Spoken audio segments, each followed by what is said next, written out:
Hello and welcome to DCP episode 346, I believe. Oh my gosh, you got it? I think so. I think so. You've done it. It's gonna be a good night. This week we got Lego, we got Mylan, we got Jay. Everybody, the whole gang's here except for Watts. Watts is feeding babies to alligators tonight. So she only does it once a year. It's a big holiday. She loves it, you know. Got to put smiles on those kids' faces. What's it called? Babies and gators. Babies and gators. Oh, Unlikely combo. oh no. It sounds grass. like a horror movie I'd watch, but I didn't expect to hear about it IRL. Look, don't knock it till you tried it. You know, everybody's like, oh, don't feed the babies to the gators. Don't feed the babies to the gators. It's inhumane. Look, there's so many babies. The gators are hungry. Gotta feed them. So many babies. I'm Australian. Help! This is real life to me. Oh no. Well, you have crocodiles. You feed your babies to crocodiles. Crocodiles. And the dingoes. Right. Crocodiles. The dingoes. Crocodiles will get you. Drop bears. How's everyone's week? Pretty good. How was yours, Mylan? Yeah, pretty good. We got a little bit more Veil lore. Like I've been getting up at reset to cover the tiny bit of dialogue you get each week from the Veil. Remind me again what time that is for you. It's 1 a.m. 1 a.m. So I didn't get I got a bit late getting to bed, so I think I only had maybe 3 hours sleep, and I woke up and I was like, there better be some juicy lore, otherwise I'm going straight back to bed. And then it ended up being really juicy lore. I was like, Yeah. okay. Yeah. Isn't that Kinda worse glad I though? got up. Like if it was boring, then you could just go back to bed. But if it's juicy, you're like, oh, I gotta spend the True. next 2 hours making a video about this minimum, probably. Yeah. Then I went back to I got up at midnight, and then I went back to bed at like 5 a.m. or something by the time I'd finished the video and the thumbnail and all that kind of stuff. I can't remember, but I think at one point the reset for Destiny was at like some weird morning hour for me. And Yeah, I it briefly, was- my normal good. stream time. I was great. briefly thought Yeah. about like waking up and like doing something similar to what you're doing. I was like, no. Cooler heads prevailed. Yeah. I used to be like, because I streamed in the middle of the night, the reset would happen like for me when I was live. So it Yeah. was great at the time. It's also may Honestly, explain why you it's- have an it was- active Destiny YouTube channel and I do not. Well, I mean, I've only started doing this, and it's just kind of like a response to just how people are consuming content with Destiny at the moment. And I Right. used to be able to just kind of chill out and make a video once a week, and people would watch it. It's sort of changing a little bit, and I've had to play the YouTube game a little bit more. And Sure. that's why I've got my drama videos on Friday. I've got my reset videos on Wednesday now. So you know, and I've had to That adapt a OnlyFans I little heard bit. is really kicking off too. only feet. Yeah. Alright. Yeah. Yes. I showed my feet off on stream yesterday, and I think I get some money for them. All right, I got to jump the gun a little bit on a Twitter question because I saw this one cross my desk, so-called desk, and I was like, okay, somebody please explain me this. But somebody was asking why you only wear shoes in the house. You don't take your shoes off in the house? Oh, not this again. Not this again. What? Are you just afraid of like Oh. spiders and snakes and stuff? Like, because that seems reasonable to Okay. me. So this is how this whole thing came about. Is I was streaming and Danny came to say goodbye and was going to work, and she had her work boots on, and then chat was like, "What? Why are you wearing shoes in the house?" And I'm like, "Well, firstly she's going to work, but like I don't always take my shoes. Like it's not like a hard and fast rule." And because I was like, "Wait, do you always take your shoes off when you go into the house?" And Jay, okay, you're on my side. Jay, And they're Yeah, like, I'm getting a "Yes, little aroused. always." You better lower that leg, my friend. There must be a quick end to this Chat was like- podcast. Always take your shoes off when you go in the house. I'm like, but even if you go to someone else's house, and I was like, most Australians here, like a lot of our houses, I don't know if it's different over there, but most of it's like wood floorboards and tiles. Maybe there's some carpeted areas, but Sure. like I would say more often than not, people would just all be wearing shoes in the house. And then chat was freaking out. And then I was like, bro, we walk around with thongs. We have flip-flops. We don't have socks. I'm not walking around your house in me bare feet. Like, that feels weird. Yeah. You look at me, toes. Yeah. And then, yeah, it's been this massive argument for the last week about shoes in the house, not shoes in the house. Like, do you take them off? Do you not take them off? La, la, la, la, la. Like you live in a land full of rattlesnakes and spiders. Do you do shoes in the house or no shoes in the house? I often walk barefoot outside, even though I know there could be flirting with danger. I know, but like okay, I haven't readjusted. We used to have a dog, and we lost our dog like a year and a half ago or something like that, and I haven't readjusted to my life of like having a dog that like makes sure there's not snakes in the yard, you know. But I do often keep my shoes on in the house. Take them off to go outside, put them on to go inside. Well, here, I think to me, maybe Jay, maybe you can relate to this, but I don't know because you didn't play set. But I feel like it had something to do with being a drummer. Like I feel like because if I wanted to go play set, I had to have shoes on. I'm not gonna play barefoot. Like it just feels terrible. So I just would like keep my shoes on and then go do whatever, and then I could come back. I don't know. I keep my shoes on a lot. It's like, and obviously there's lots of nuance here, and like, you know, if I've gone for a walk and my shoes are muddy or I've got like wet grass on them or whatever, then yeah, they come off. But you know, if you walk into the car then doing an office job and then you're in like a carpeted office all day and then you come home, like, yeah, well, you I don't take your shoes off the door, but it's not like a hard. I mean, that's what I said. Do you guys take your shoes off at the office? You walk around barefoot? No, that's like taking your shoes off on an airplane. Like, just don't do it. Leave the shoes on. And then we started talking about tradespeople. And I was like, bro, we've had tradespeople put in aircon. They walk in and out of the house. And I'm like, I don't expect them to take their shoes off. Like, I just get a vacuum cleaner when they're done, right? And then Chad's like, no, they bring like little booties. They bring like little covers to put over. True. And I'm like, what? Yeah. What? Like, That's especially if you have carpet and they're like in and out on your carpet, because they don't want to stain the carpet and be like liable for that, right? Wait, so when they come in the house, they put on their little boot condoms. They're like hair nets, but for your feet. Yeah. That's like surgery level. That's like surgery level. Like it's pretty common. Just like it's pretty common. Really? Yeah.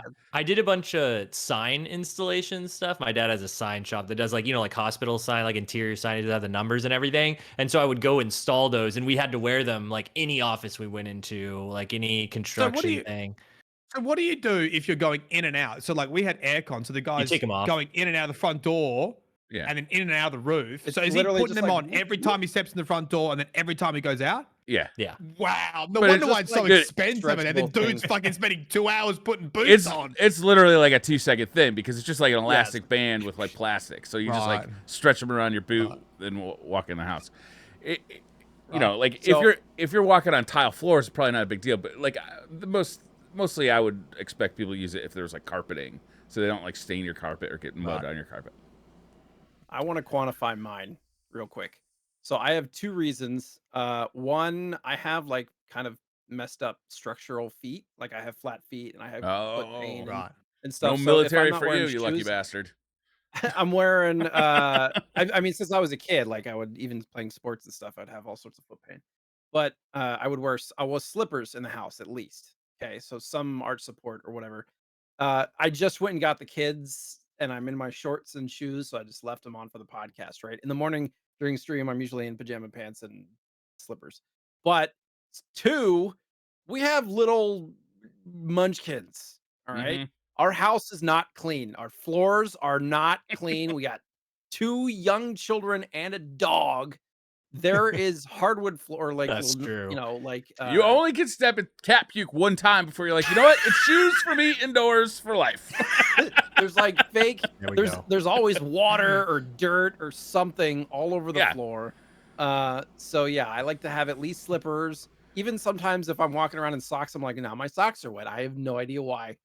So yeah.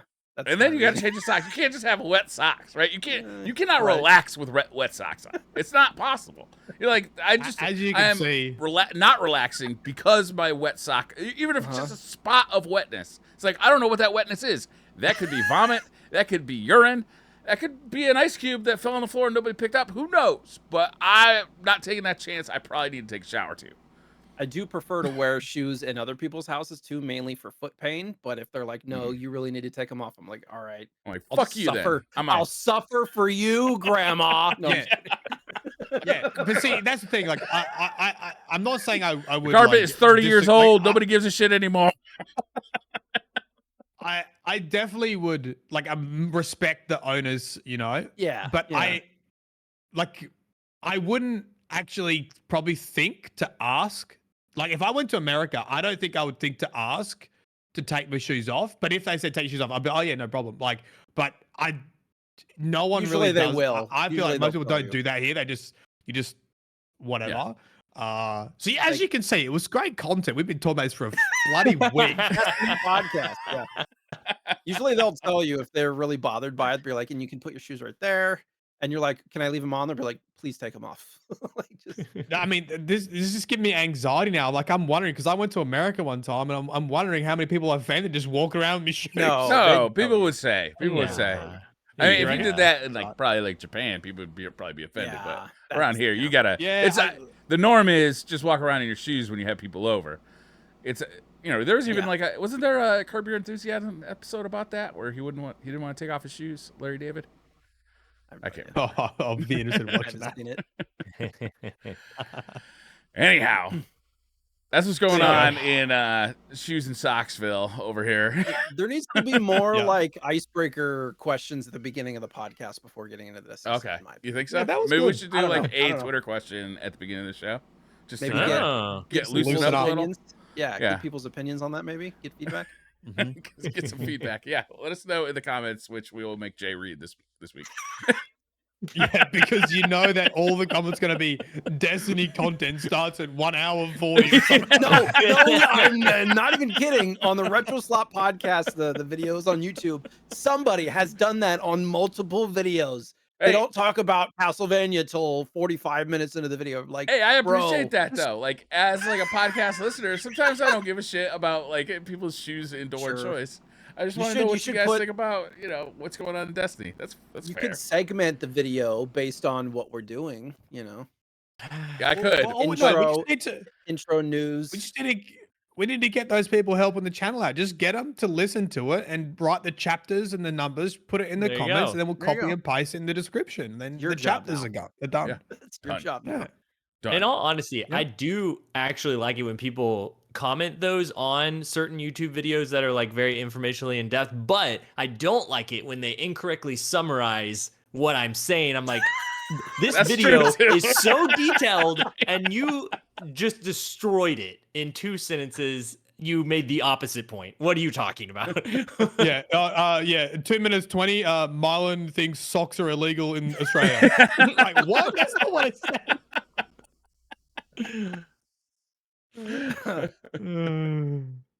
All right.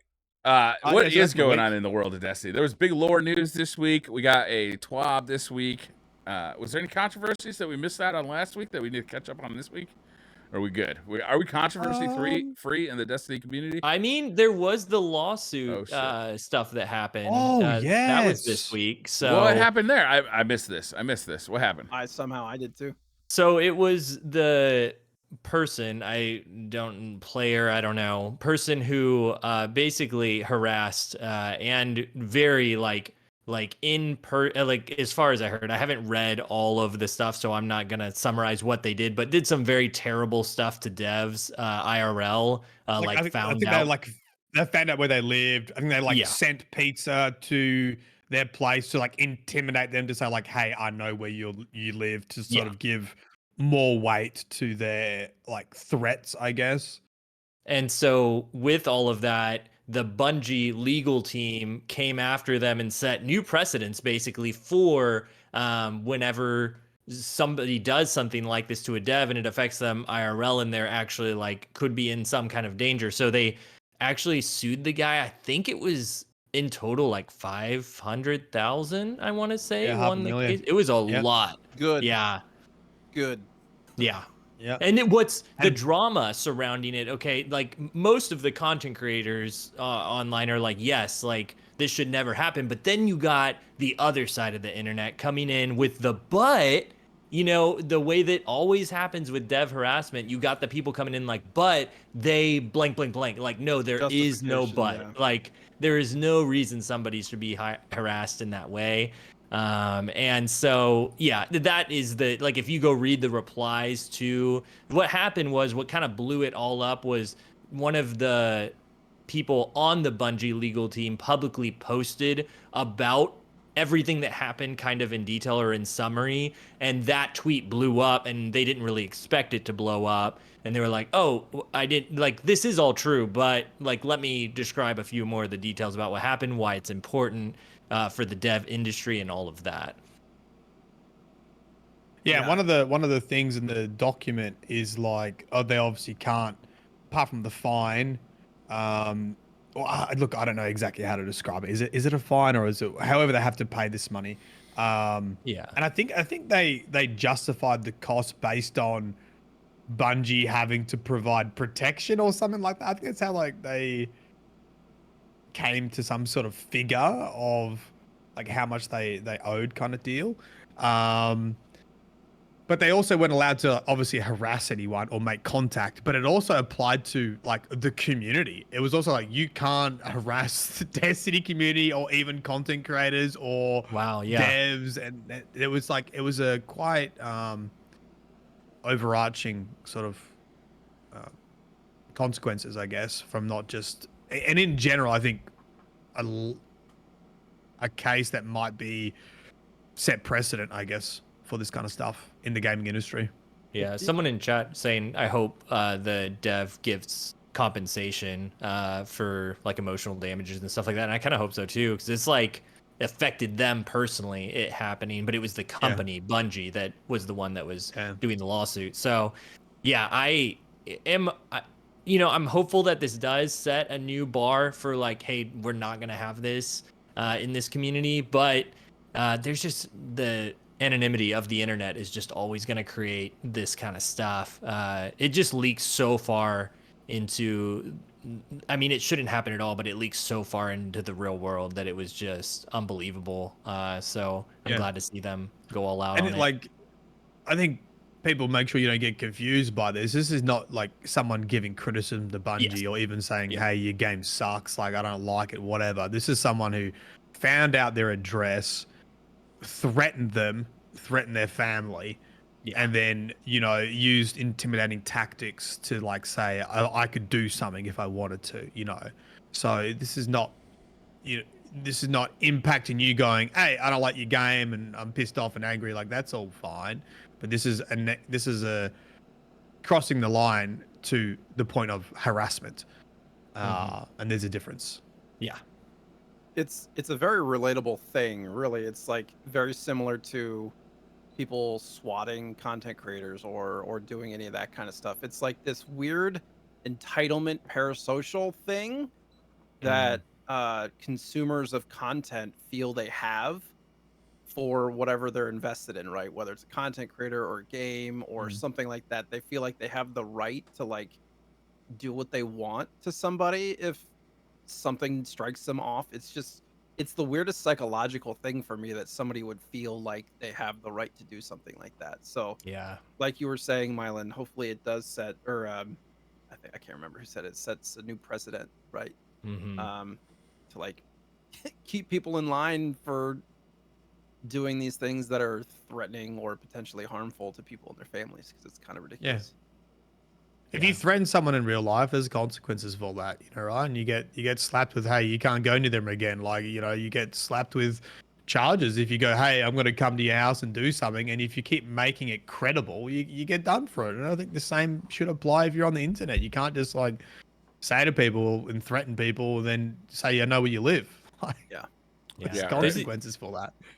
There's the other side of it too, that has made me sad this week, and a lot of other people like realizing like what we had, the openness of the community managers that we had here with the game, and having stretch. Destiny's usually like the only game I'm playing at all times, and I was talking to Jay and Briar. I reached out and started playing some DMZ from Call of Duty because I'm trying to get used to the extraction stuff for Marathon, and like going over to that side of the game and seeing how just the difference in them getting their new patch notes, everybody's like really upset about, but it just, the vibe of it is so different than the community of what we have here in Destiny. And even like I can see how we're moving in Destiny and Bungie in general to a more generalize the D2 teams, and we're not having as much of the personalized input. And we do, like, they get their spots where sometimes they put a name and a twab or here or there, and they have their spotlights on the devs, but we definitely have lost something special through all of this happening, and it really sucks, like, honestly. Yeah, we have moved away from that individual sort of community manager that's the go-to point, because it's too much stress and it's too much risk as well. I mean, some people that's are just dangerous. If you got somebody threatening your family, that's real dangerous. You know? Stuff.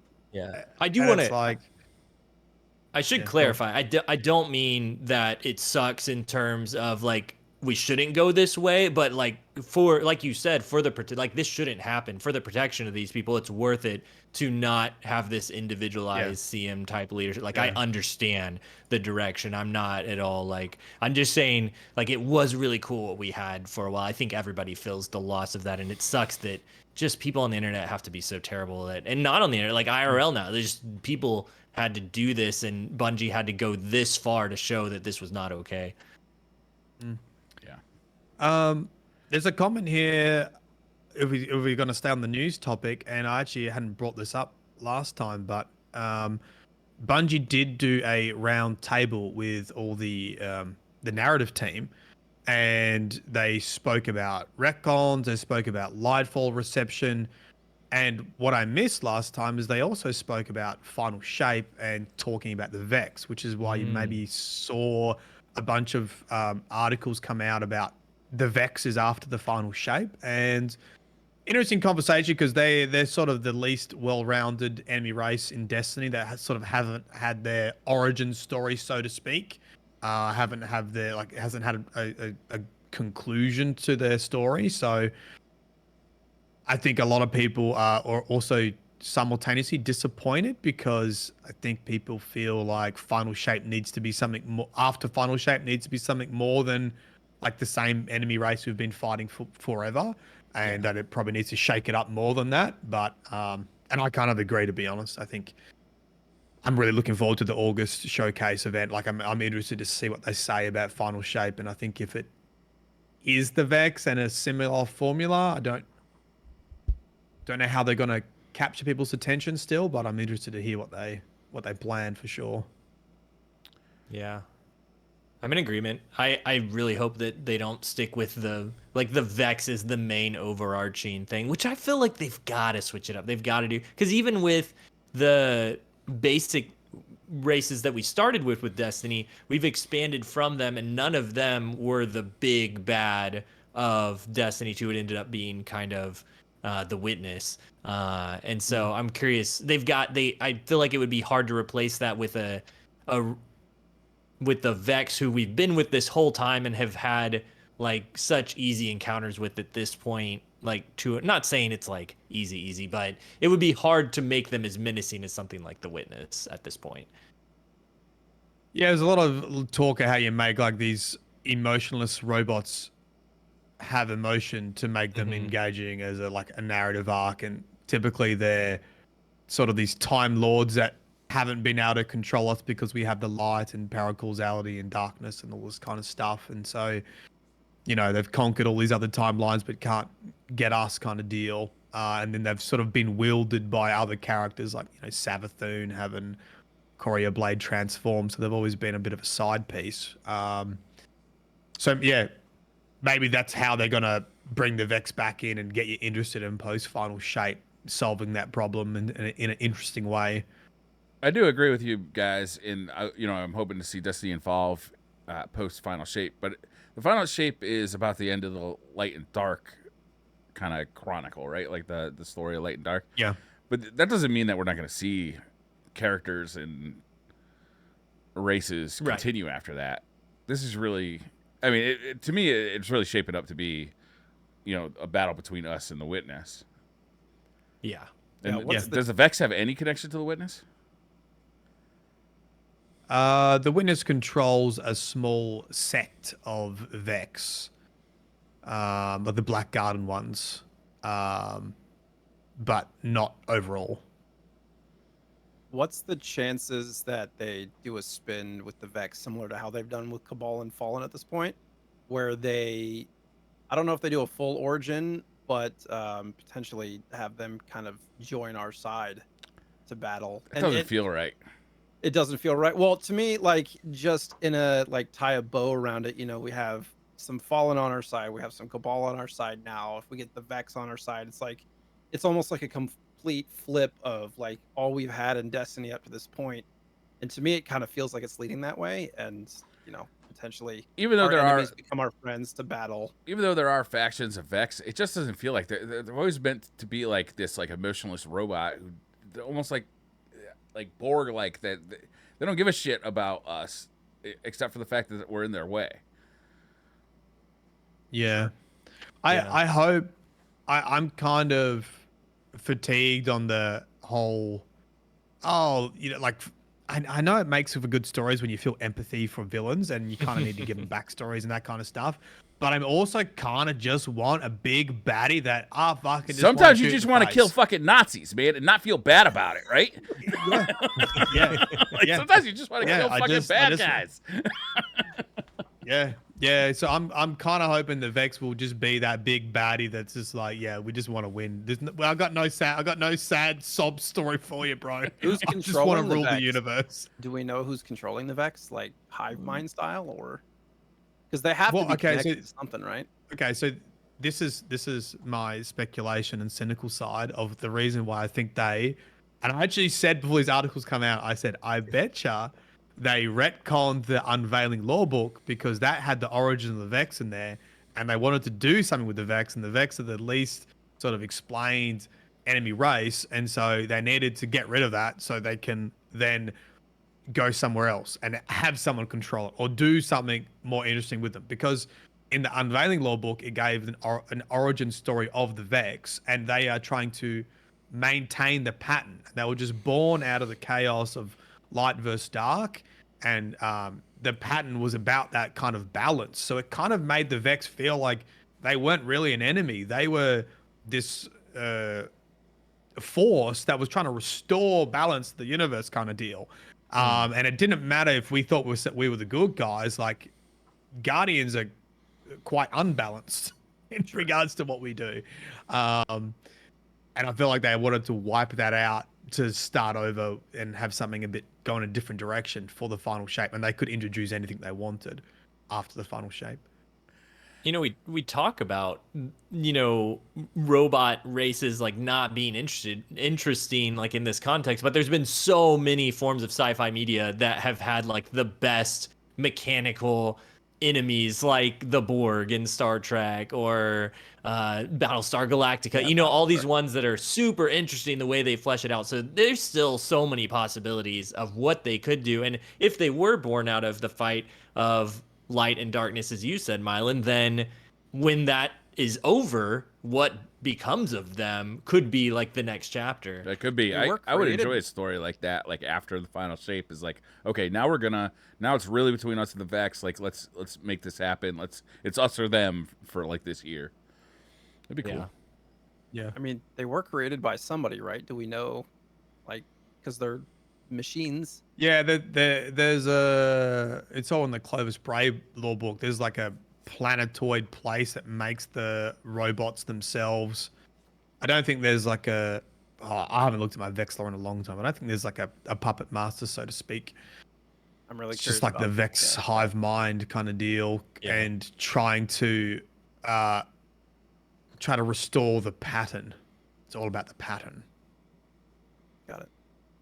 It's curious though. I feel like there's a story there that could be explored. Yeah, for sure. Yeah, that's right. The Forge Star, Volantis. Yep. We also got the Veil Law Containment, which apparently nobody knows about. No. I'll raise my hand on that one. See, I knew. so Okay, let's- I should say up front, like I knew that it existed, and I've even heard Mylan talk about it, like on his channel and here from time to time.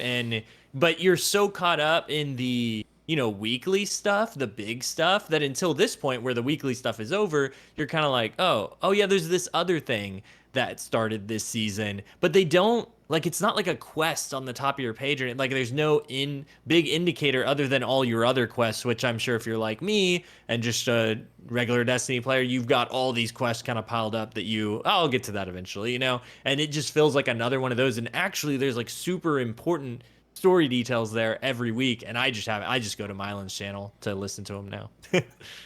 Yeah. So if you don't know and you're thinking, what are these guys talking about? Because I feel like everyone kind of realized they haven't been following this week after 8 weeks or whatever it's been. But at some point, I'm pretty sure Nimbus starts a quest line. If you don't, and it's for the hand cannon that is in all the Lightfall poster art, right? It's the that hand cannon that everyone's like, where's this hand cannon from? It's that hand cannon quest. And once you do that, each week on Neomuna, down the bottom left-hand side, it looks like a weekly campaign mission, and it says Veil Containment, and you click on it, and it transports you into the Veil Containment section, and you get dialogue from Chioma Essie, who is the partner of Maya Sundaresh, who are the founders of Neomuna, and it talks, and it's like her diary entries about what happened during that time when they found the Veil. So it gives you all this really important information about the Veil, which wasn't answered in Lightfall. And each week it gives you a little bit more. This week confirmed like quite a big revelation. And that is that Lakshmi 2, so the leader of the Future War cult, space racist from Season of Splicer, was aboard the same ship with Chioma Essie and Maya Sundaresh. So she went to Neomuna. She died when came into contact with the Veil. And Maya Sundaresh did this experiment and essentially cloned herself and put herself into this exo frame, Lakshmi 2, which then somehow got sent back to us where we now meet her. So Lakshmi 2 that we met is really a clone of Maya Sundaresh from Neomuna, and was obviously aware of Neomuna's existence. So this makes us now question all of the events that happened during Splicer and anything else, because Lakshmi 2 knew about Neomuna, and it was a clone of Maya Sundaresh. And this kind of lines up with the previous lore, because Maya Sundaresh worked on the device, which is this thing that gave you visions of the future.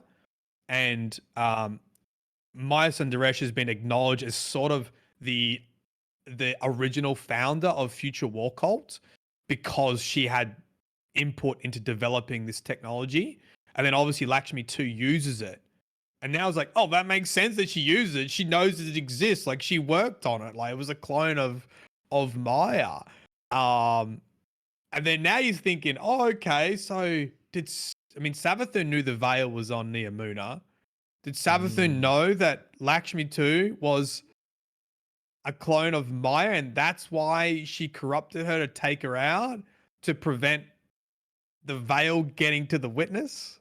Wow.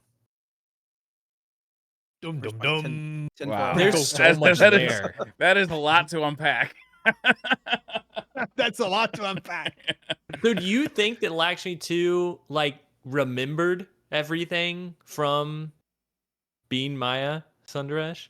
No. So one of the things that they make note of is that the Lakshmi 2 clone, or the Maya clone in the Lakshmi 2 body, didn't have all the memories.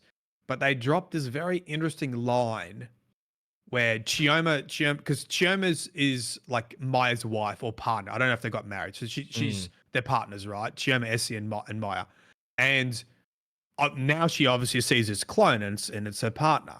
And she says something like, the way it looks at me, it knows something that I don't. Right. And this kind of theory is because it involved the veil, and we think the veil is like the memory of the universe, kind of thinking that Lakshmi has a piece of knowledge that's really important. They got transferred over when Maya was making the clone and using the veil. And I think that's where people were thinking, like, now, similar to bringing Savathun back to understand how to follow the witness, there might be a storyline here about Lakshmi having information that she got from the veil that's important for us. Right. How would we talk or get that information now, though? Because Lakshmi's gone. Yeah, I don't think we would be able to. I mean, it could be like Savathun got it out of Lakshmi because right. Maybe that's she corrupted why she was Lakshmi. fucking uses with her in the first place. Song of Savathun, so they could bring it back in that way. What And then could she it got that add? information. It's like, okay, Lakshmi, you can die now, so I'll call to this chaos.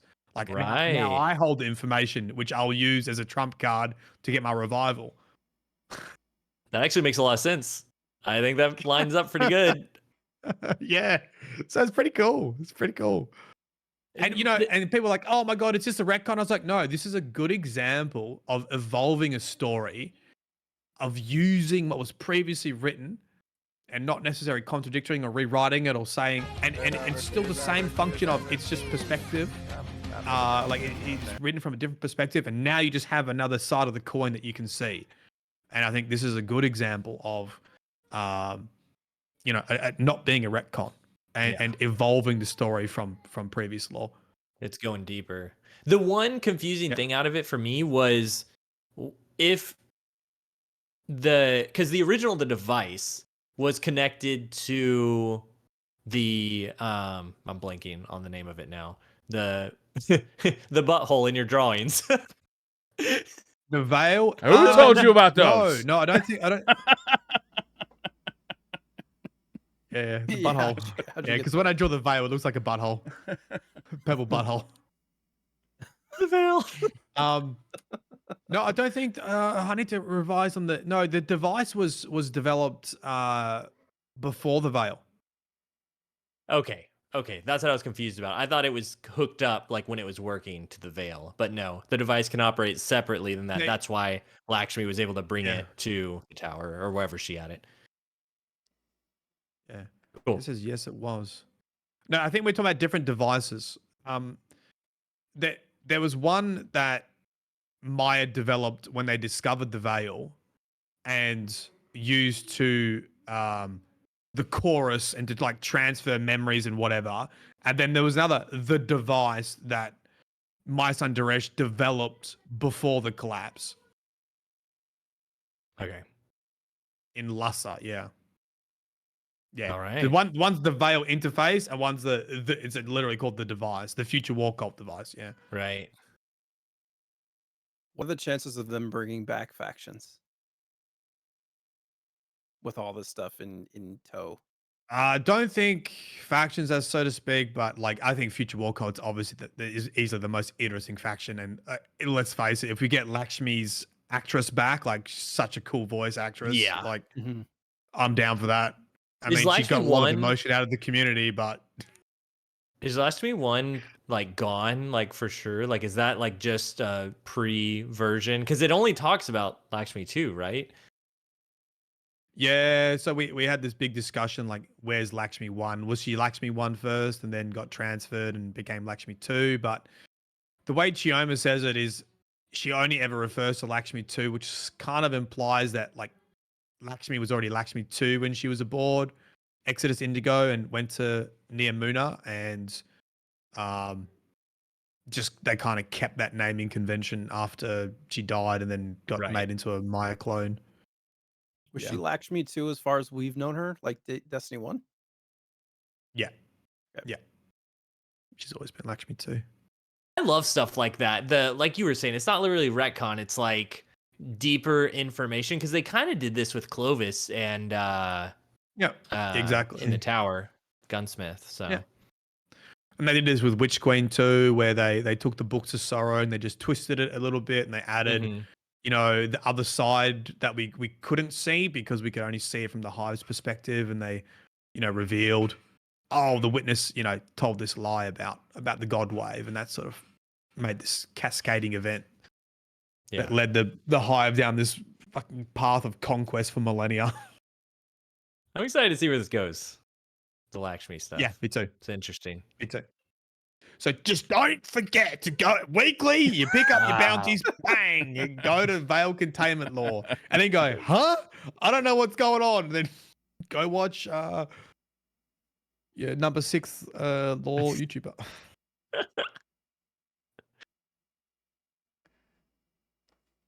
All right.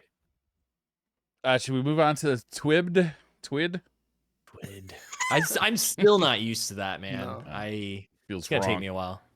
I feel like I need to spit it out of my mouth like black licorice, just tastes foul to me.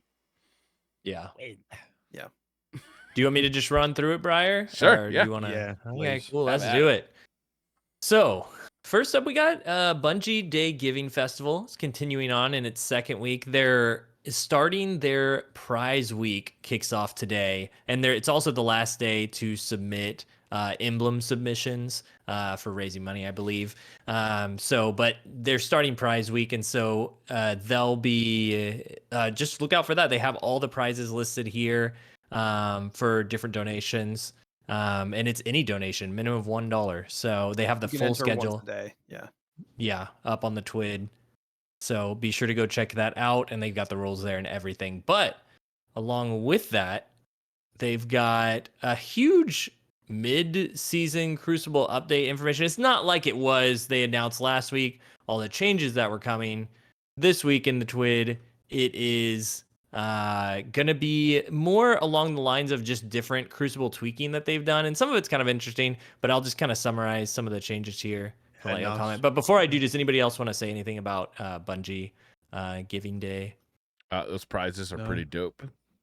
Yeah. The Yeah. grand Oh, yeah, the prize. statue looks fucking cool as. Yeah. Which That- queen statue? Holy shit. I Yeah. thought the grand prize was interesting because all the normal prizes, it's like, signed Lightfall Collector's Edition, et cetera, et cetera. But the grand prize has the signed Lightfall Collector's Edition, signed Final Shape Collector's Edition, as well as a copy of Final Shape Deluxe and some PlayStation game codes. But yeah, I can't imagine you're going to get that Imagine how early, lo- but it was just still cool to Yeah, like. imagine how long that's going to take to get to you. I mean, it's Stuff par for the normally, course with Bungie stuff shipping, though, to be honest. It takes a things while. normally take 12 months to ship from Bungie, let alone it being signed. Some poor dude running through the office. Please, for the love of God, can you sign this fucking collector's edition so I can print it? It's been 34 years. I feel like every other day I see on Destiny Reddit, there's a new post of someone who's waited like a year for something. They're like, this happened, and then this happened, and then eventually the post gets big and they get their stuff. Well, really, they can't do anything about it. They still have to wait. I feel like Yeah, it just They takes still time to get it's all shit, shipping. Yeah. Sorry. Especially if you Sorry. get stuff that is like kind of like event driven, I feel like if you get like specifically like when they do they'll do like a pride pin or something like that where it's very they haven't even produced this thing yet. They are producing this thing for like an event. Then it can take a really long time to get it. I think if you order like a mug or something, usually it comes pretty fast. But Yeah, it does. Steel pins take a while because they have to do them through bashes and stuff.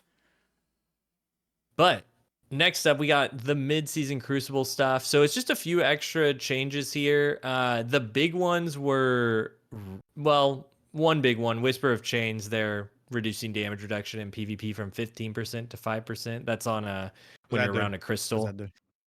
It's like when you're around a crystal, when you're on the stasis. Oh, the damage subclass. reduction you get next to a crystal. Yes. Yeah. Yeah, stasis is pretty spicy, and I blame Aztagros out. Everyone running stasis now. It is the hardest. I don't talk about it much because I don't like facing people. Like I don't want people to be playing this way. Is running all the just ice protection, the ice crunch, ice munchers. It's just too much overshield and protection, and the only successful way that I've found to take them out is if I have a good sniper on my team, because and even then you have the body in the middle of all the ice, and how you gonna get to it? How you gonna, they'll just get the res and keep going. So it's a very difficult play style to play against, and very slow for your team. The other team's bunching ice the whole time though, so so yeah, that they're making that change, and then the rest of it is just general Crucible changes. The respawn changes. They say they basically weighted the being by your team more than how much the enemy could see you, and it caused a bunch of stomping to happen because everybody would keep spawning in the same spot. Is so that why? Yes, yeah. And so now they're going to weight it to where they're going to take more into account where the enemy is now, not just where your team is. They're weighting higher if the enemy can see you. So I definitely found more recently that I'm like, what the hell? I'm like seeing people spawn in and killing them, or I'm spawning in and being in direct line of sight and like dying pretty quickly. But doesn't it basically say here that they're gonna just take it back to where it was, but they're gonna keep their eyes out for feedback and try it again another time? There at the end. That was on a different spot, I thought. Like the complete reduction, they said they were adjusting it back, as far as like where the enemy can see you, but they didn't say it was like completely back, I don't think, reverting. They talked about reverting in one of the other things here, but I don't. I just saw them say and adjust it. Okay. Yeah. So I'll read the exact line of the end here. It says, we're going to be increasing the influence of enemy player sightlines, proximity back to where it was before. So that part's back to where it was before. But I'm assuming that the taking notice of where your team is more, they'll keep that part of it, because they did two things in the adjustments there previously. Thanks for that clarification. Yeah, I could be wrong about that. Bungie notes. But the other thing that they did, and this one is pretty big. I thought they had more of this in the game already, but competitive division matchmaking, it's been weighted towards skill heavily. They implemented this thing recently where if you're below your skill, it like helps you get up to your skill level a little faster, and they're doubling down on that here. So in season 21, calculated with the goal being to improve ladder climbing. So they want to make it to where you feel like you're climbing more. So they're saying that if you're near your target skill, you will match at your rank rather than your skill. We limit how far above or below your target skill you'll match. So if your skill marks you as an ascendant player, for an example, you'll never be considered below adept no matter what your current rank is. Basically, they go like one down or one up, but you stay within that rank rather than it just being all skill. Like you load in, you do your placement matches, and you're playing ascendant players immediately. Like that shouldn't happen as much now. Whereas before it was more gradual. So it's going to be much more rank based, much more ladder. I say much, it might not be much. It might be a little more rank based, but at least they have some hard limits in there for who you can face.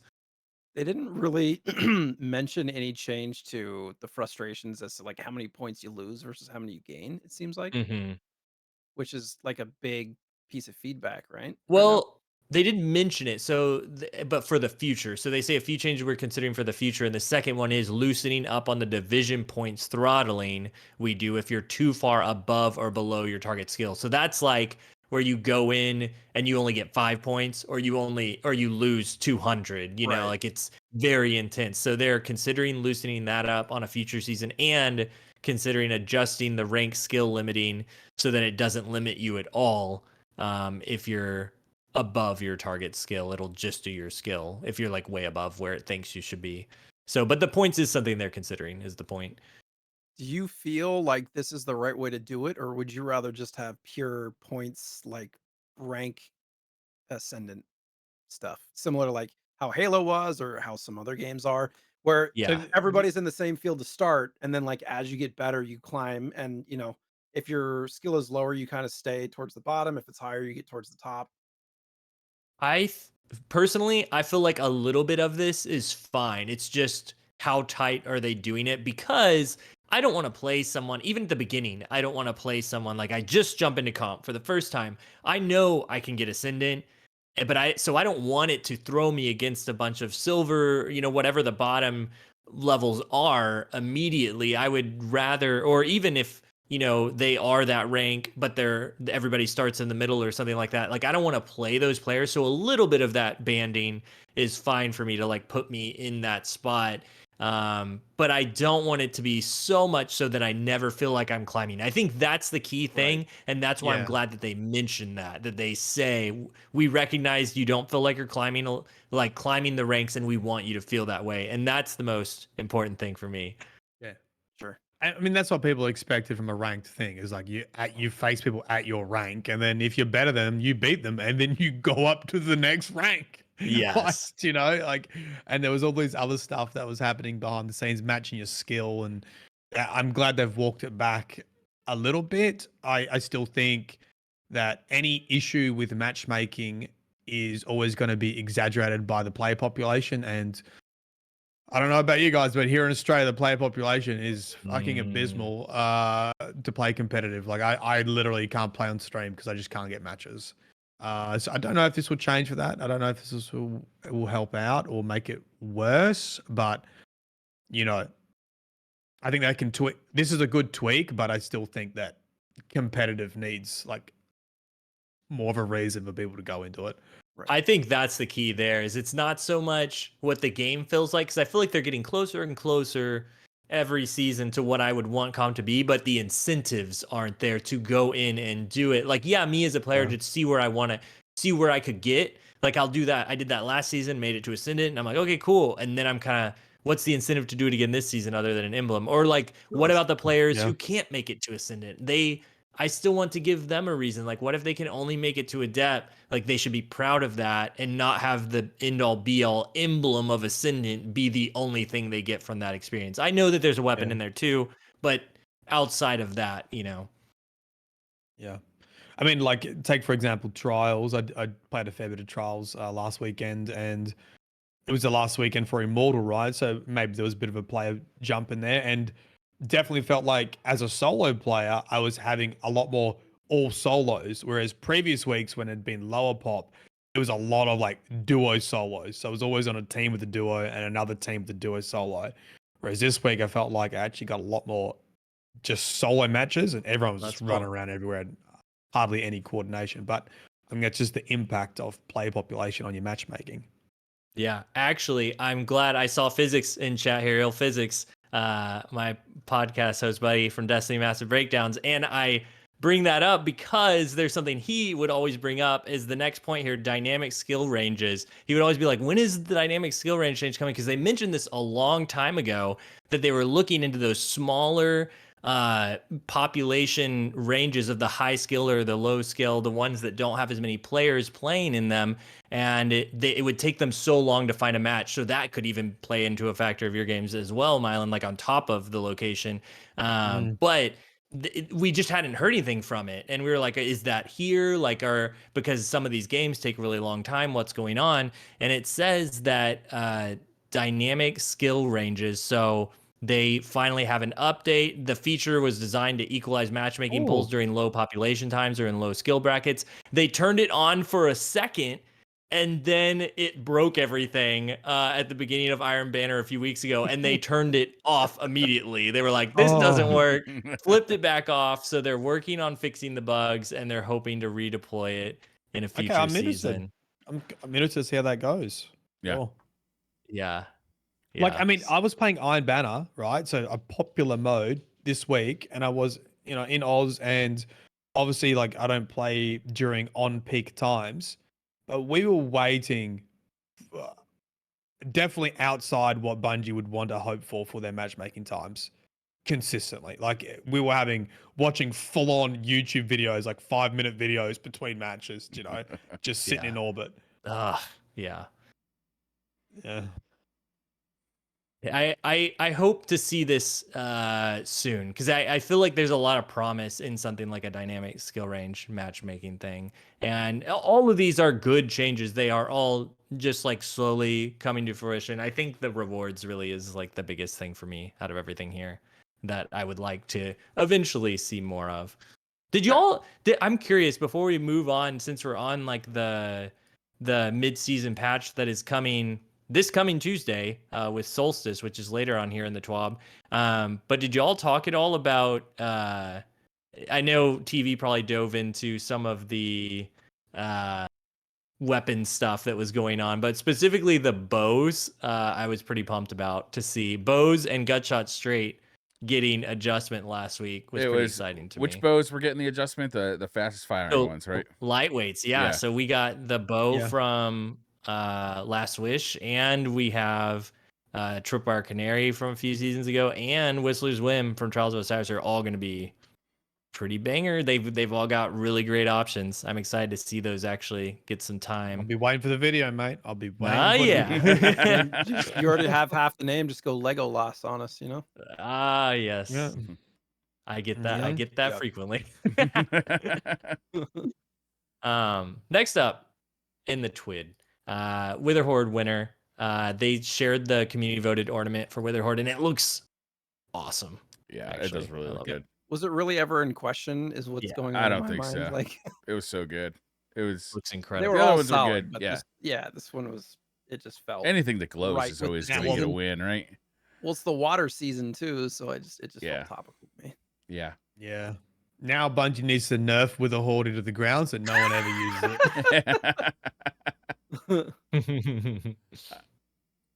And then they also mentioned the Wicked Implement, the new exotic scout that we got recently, how it will be getting a buff. Basically, it sounds like they were a little afraid to make it too spicy. Hot. Yeah.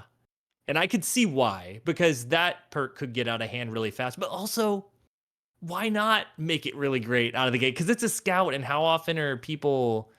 Yeah. You know, I feel like they excited usually about a go the other scout. way. They like make something really spicy, then they wind it back a bit. But this time they were sort of went a bit soft, huh? Did they say Yeah. they're gonna buff it? I just read that as like why they tuned it the way it is. No. They said somewhere here. Yeah. Here we go. At the very end, among other things, we were cautious with the timing window for creeping attrition. They've heard the feedback basically on the base weapon and have a few buffs on the way. Among other things, we're cautious about the timing window of creeping attrition, but we're looking at adjusting that in the future. Keep an eye out for that. So they're definitely looking at buffing it. And that reads to me like they're like, okay, I see why you made it the way you made it and the playstyle you want, but it's not like they want it to like auto reload and slow, but because it kills a target immediately, if it's like low target, low level mobs you're shooting at, you never really get the slow effect on anything because you're killing it right away.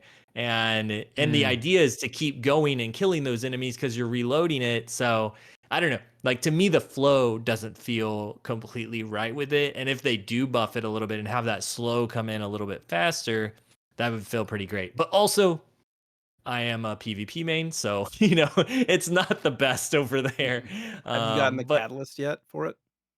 I haven't, but it doesn't change how quickly you slow anything, right? It just auto reloads, which is great. It's a good perk, but kind of my feels on it. I wish it slowed a little bit faster in PvP. Next up, we got Solstice, which I mentioned is coming next Tuesday with the mid-season update. And Solstice is coming back. You have the EAZ again, collecting those silver leaves again. We've had this event quite a few times. I'm curious how different it will feel this time. Like, what about it? Because I feel like last year it was kind of focused on the armor upgrading stats, and it seems very similar this year. Same zone, same armor stuff, same go get your silver feathers and then bring them to the bonfire in the EAZ, and it turns into silver ash. And then from that, you can reroll armor stats. Yeah, even the TWAB makes it sound like, hey, if this is your first time, this is how it works. Yeah, like nothing new, but this is how it works. Yeah, exactly. So I'm curious for y'all. Like, I'll just open it up to the rest of y'all. Like, what do y'all feel about Solstice? Do you have any feelings towards it? Was last year when it comes to... Sorry, go ahead. I got you. Well, I was just gonna say, when it comes to armor stats, I grinded the master dungeons pretty heavily, and Artifice armor is huge to give you the extra +3 on that additional mod slot. So I don't think I interacted with it last time because I kind of had all my builds ready. But Exactly, yeah. now that I'm playing other subclasses, like I haven't done Master Dungeons on them and haven't got all my builds, so I don't know. Like, what are the stat rolls on these like? Like, what's the range? Is it good? Is it worth? If you don't have armor, is it worth jumping in and doing it? Or I feel like For last me? year it did guarantee you pretty good armor if you Yeah. did everything. I think but it it's was a not pretty artifact, good armor. right? Iron. That's my issue. That is an issue. Yeah, I could see that. And to be honest, I'd much rather grind a dungeon than I would grind a Solstice event. For me, it's that unless they are advertising a weapon that like has perks and interesting stuff that I can re-roll or some new exotic or something like that, it doesn't really grab. Like if it's just armor stuff, like you said, you have artifice stuff or you have your build already. I don't even grind out good stat stuff for my builds I have now. So unless there is some very interesting, like it's actually a fun activity, I just want to do it for that, Yeah. or it has some sort of weapon in there, it kind of doesn't appeal to me that much, other than the base armor, which does look fantastic, I should add. There is a weapon. Well, there is a weapon. There is a weapon. That's true. There is a weapon. It is a rocket launcher. Yeah. It's funny. My PvP self just completely bypassed it because I was just like, oh, a rocket launcher, whatever. But yes, there is a rocket launcher. And it's the and first somebody ever shared the strand perks. rocket launcher. Yeah, first ever strand rocket launcher. Yeah. So Really? Okay. yeah. So there's something there. Yeah, and the armor does look fucking uh, awesome. Yes. Chat said you can target 2 of the 6 stats. So, you know what? It could be like a centerpiece of a build because sometimes you just need to re-roll something to get the right distribution, and I could see that being helpful to get your tier 3s across multiple stats. But I honestly didn't really participate last time because I basically had triple hundreds on the builds I wanted from my artifice armor, so I wasn't going to grind for anything else. But now that I've started switching stuff around, I actually kind of am missing a couple bits, so maybe it would help round that out.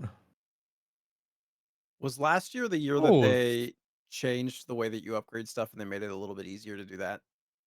Yeah, I it was think so. last year, right? I want to so. say it was, yeah. That was a huge improvement from an experience standpoint, but I will kind of piggyback on what you guys have been saying. Like, there's nothing really engaging enough in the activity itself to warrant me to grind it out over and over again. I do feel think like if it you're is a fun activity. Like it feels different than other stuff. The first 3, 4, 5 times maybe, but it's Yeah. not something I'm Yeah. going to be doing 20, 30, 40 of to try to get max Yeah, I armor. You know, agree. like once you have a full set of armor, you know, you have those ornaments to put on whatever you want at that point.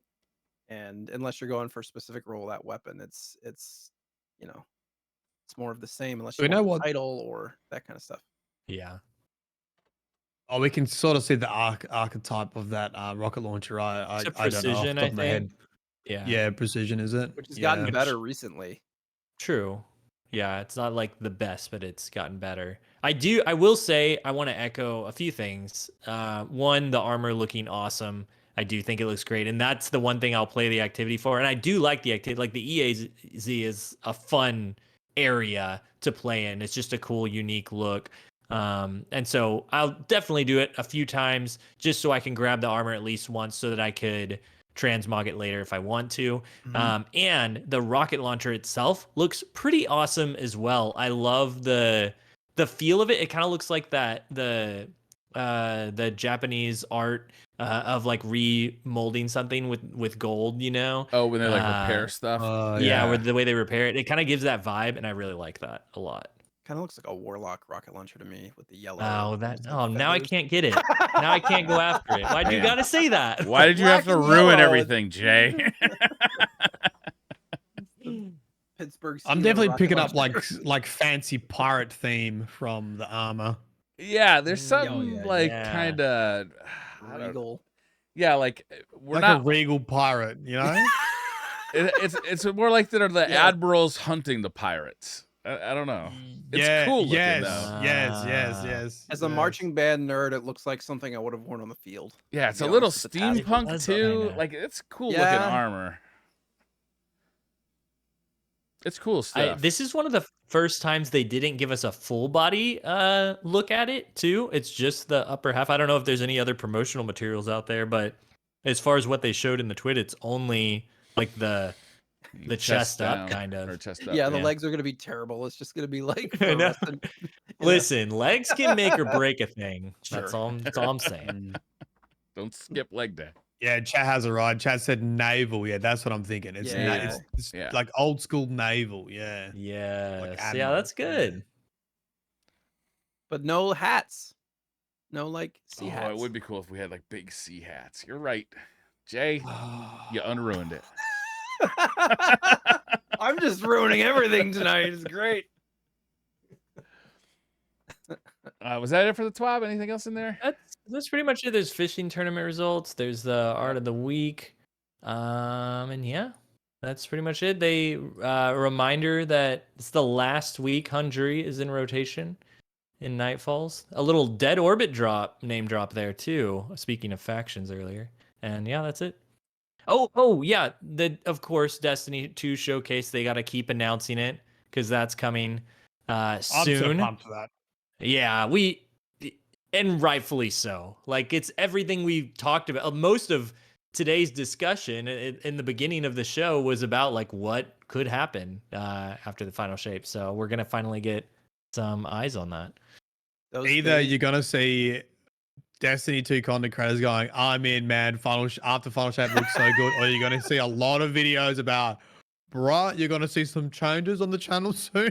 We're gonna start pivoting away from Destiny, just making other kind of content, just see where it goes. Those reveals are almost more exciting than release days to me. They are. You're Bungie has the ability to get a community hyped, I think, better than almost anybody. Like they just do it so good. Do you think we'll have another content creator on? Because they've been getting in like they have oh shit, I forgot his bloody name. Did the Lightfall one. D Flawless was on D Flawless recently. Yeah. Was that a showcase? Was that something different? I'm trying to remember. It was the Lightfall stuff, yeah, but yeah, it was Lightfall. Yeah, I want to say. I feel like it's only happened twice because Data went on once. D Flawless went on. one. Yeah, I think that's all we've had, other than like the long D1 stuff. They used to have people on all the time. Oh, it was after the show. Like, did they have they had like the pre-recorded showcase? That's and then right. I think he came on and interviewed devs and that kind of stuff afterwards. That's right. Yeah. Do you guys like the way that that's set up? Or I've heard, over the years that people were like, why don't they just do that like an hour before the new content's released? Like get people hyped and go into the, you know what I mean? Oh no, I like having a little bit of time. Having some time. Yeah, agreed. I like to like totally like get my expectations up what I think it's gonna be about.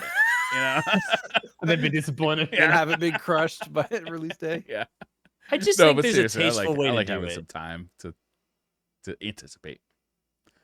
Yeah, you don't want them to put out everything, like ruin every surprise. It's like a good trailer. You want it to show what it's about, give the theme, give the vibe, some of the art and some of the weapons and what they do, but don't give like the big twist away. Don't give the big beats and those big moments, you want them to hit still. So I think it's the same way with this kind of stuff. Yeah, don't give away that Cade's coming back. Yeah. Well. You guys want to do some Twitter questions?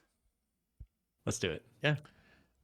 V4V's best cheerleader says, how much wood could a woodchuck chuck if a woodchuck could chuck wood? I mean, over how much time, though? 69 or 42. We don't have woodchucks here. You don't have woodchucks in Australia? What's a woodchuck? Is a woodchuck a beaver? Kinda, yeah. Sorta. Or is it different? It's similar to a beaver. I don't think it has the flat tail. Yeah, I think the tails are different. Yeah. Grim Invictus says, good evening, DCP crew. If you could live on any planet humanity colonized in the Golden Age, where would you live? I personally would live on Venus to get access to those crazy Ishtar Academy parties. Venus does sound good. Venus was a cool looking place.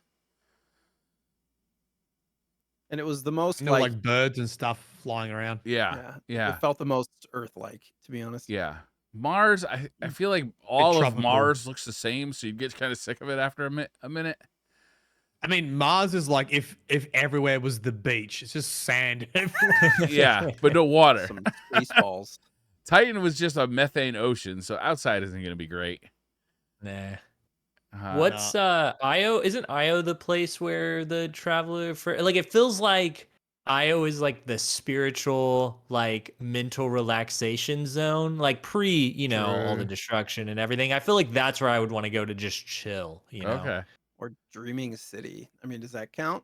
Because that stuff's pretty freaking that Mara would have you fantastic. doing Place was stuff. pretty You cool. don't want Yeah, to go there.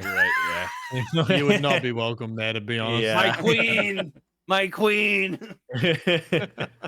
Yeah. I know this is the boring answer, but I think we nailed it with Earth. Like Earth, like we got a bunch of different ecosystems. We got a bunch of stuff to see. You don't have to wear a helmet to have oxygen. You get to like have sunlight and grass. Like it's pretty good here. It's hard to beat it. It's a perfect spot to never Mm. leave the house. It's great. You can do that anywhere in the universe. But at least I have the option now. I have the choice. I'm making the choice to stay inside. That's right. Slothy says, "Why does Mylan refuse to take?" Oh, we talked about this early. Thank you for sending that question in, though, Slothy. I really appreciate it. It was the shoes. It was about the shoes. The shoes, yeah. CJSD says, "What's something you do for your partner that they never ask you to do just because you just do it because you know they appreciate it?" Good question. Pick up their When dishes. when I cook, when I cook,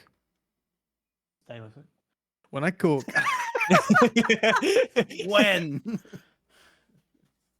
I also do the dishes as much as possible. So the only thing left is the pan that the food's in, and that's about it. Everything else has been wiped down, cleaned, already washed, dried, put away.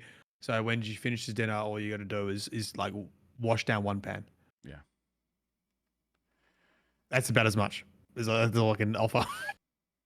do your partners, because everybody here's got a partner, so do your partners like say things out loud without actually asking you? Like, man, I'm thirsty. Yeah. But they don't move. No. Yeah. And it's like you immediately know you're supposed to bring them Oh, water. no. Yeah. No. No. Nothing like No? that. No. My wife does that all the time. No. I feel like some chocolate. My What can I get wife for will you, say honey? like, "Oh, I really like that." Like she'll see like a watch band for her Apple Watch, and I'll kind of mentally take note of it and order it for her, so it just arrives in the mail. I'll do like that kind of thing because it's there's something about that kind of thing that's hard to justify buying it for yourself, but when somebody else buys it for you, it's just like, oh, thank you. You know what I mean? Yeah, it's nice. That is nice. Yeah. I feel like for me, it's got to just be because this is something that you do that like they don't ask you to do, right? That's the thing. Yeah. I feel like it's making cold brew. Like whenever, no matter what, we just always have cold brew Dude, on that's hand. solid. Like when it goes out, even if it's like, I wish I I was actually your have to go do partner. it after the show. Right? But like even if it's like midnight, like I get home from filming a wedding or something, and it's like I see it's like empty. I'm like, okay, I gotta make it before tomorrow. Yeah, you gotta have coffee in the morning. That is Yeah. a good point. I'm Nice. usually the guy that orders the stuff that needs to get replaced, like paper towels, toilet paper, coffee, macaroni and cheese, like all those kind of things that you Yeah. can Oh, order. that's like, nice. email. Yeah. I don't know. Does that like I pay all the bills, but I I do that because they just wouldn't get paid if I didn't do it. I don't know if I'm doing Do you that like having for control over her the specifically. finances? No, I hate it. Like I would totally cannot stand it. I haven't worked out, so like everything just gets auto paid by one credit card. Yeah. So I only have to pay that. I only have to remember to pay that one credit card bill every month. Otherwise, I would credit have the card's lights not being auto shut either? off. No, because I want to look. Like I want to see. You're like, why is the credit card bill so much? I this want to month? see why the like when the power bill went up by like 40% in Connecticut. And I want to see that. I want to take note of that. Yeah. You know what I mean? Like, so if that just got paid automatically, then the money would just be flowing out and I would have like like zero visibility on it. We should slow down this month a little bit. Yeah. Yeah. But yeah, our our electric rate in Connecticut went up 40%, like in one massive jump, and I was like, Ours was "Oh my god!" crazy. Jeez. Across the border, was that because of the heat? No, that was because I don't know why it was, honestly, and they had to 'Cause get they it can. approved by our state government, and our state government said, "Yeah, go ahead." Because they can. Well, yeah, because they Perfect. can, Great. because we don't have any competition. Hey. Mm. Casper J says, this question is for Mylan. Given the new Veil dialogue, do you think Savathan killed Lakshmi because she knew she was Maya and she knew of the Neomuna in the Veil? Yes, I stole your Twitter question and posed it as my own knowledge just earlier in the podcast. Nice job, Casper. Well done. Can you ban that Twitter so they can't? They can't. Well, what are you gonna get? dispute What are you gonna get next week's topic from? True. Actually, leave them. Keep commenting. Rick Yeah, I think Vernhout so, yeah. says, when the Guardian goes into the Hall of Fame, what armor will they be wearing and what weapons will they be wielding? My Guardian. Yeah, what specific Guardian? Your Guardian, yeah. Your My Guardian will be completely mismatched because I never spent enough time on fashion and nothing will match. And probably wielding, what's my favorite gun?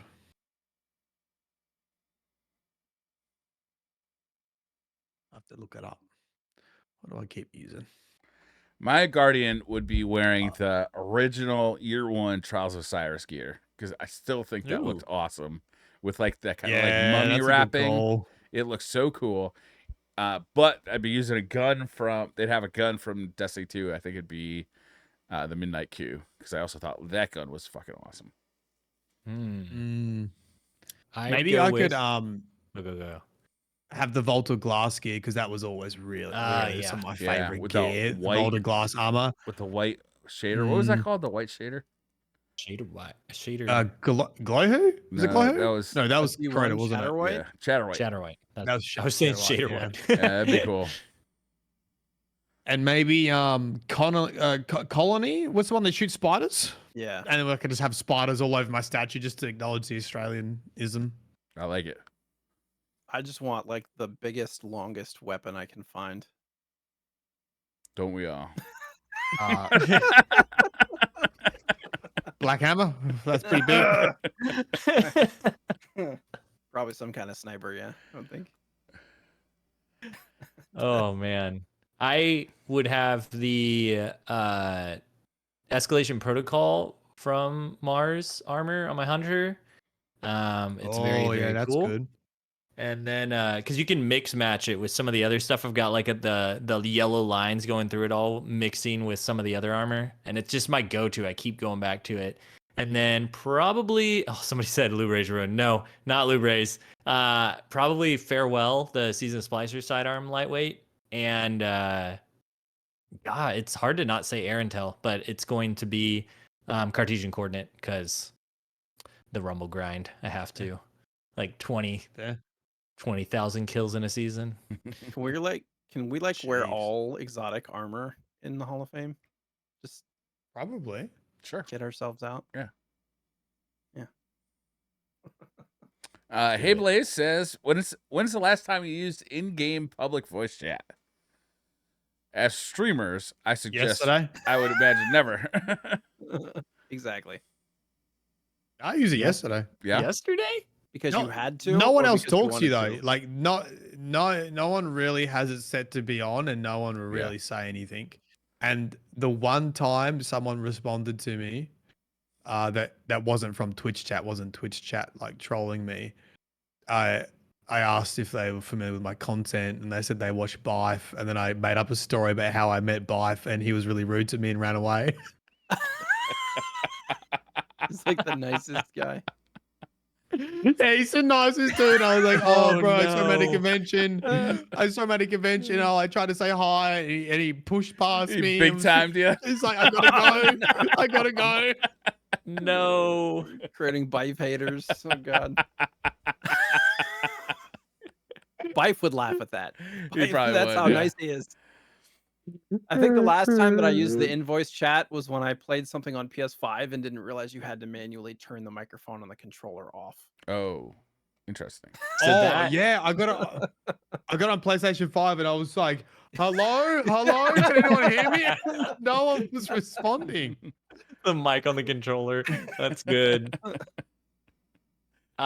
So I actually have had mine on all week because of playing DMZ and Call of Duty. It, like, automatically leaves your. So it's like the old school days, you know, Yeah. where just Imagining Lego everybody's just trash yelling talk. at each. Yes. Yeah. Oh my god, it's beautiful.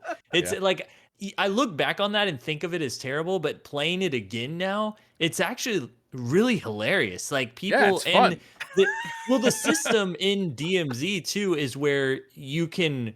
It's not like a battle royale where you die. If your team dies, you're like, it's done. You can die, and then the other team's like, hey, come join my team. And they res you, and you're on their team then. And then it's like a 6-player team. And so they're all making fun of you, and you're trash talking each other. And then they're like, oh, GG's. And they're like, I'll pick you up. Yeah, come to my team. You know, that was a good game. You know, and it's just complete reversal. And Do you know how it used to get my team bigger in DMZ? I used to down people and then run up to them and talk to them in proximity chat. I was like, okay, you got 2 choices. You either accept my invite to my team and we play together, or you die. And then they accept it, and then you just help them with their tasks. It's so funny. Yeah.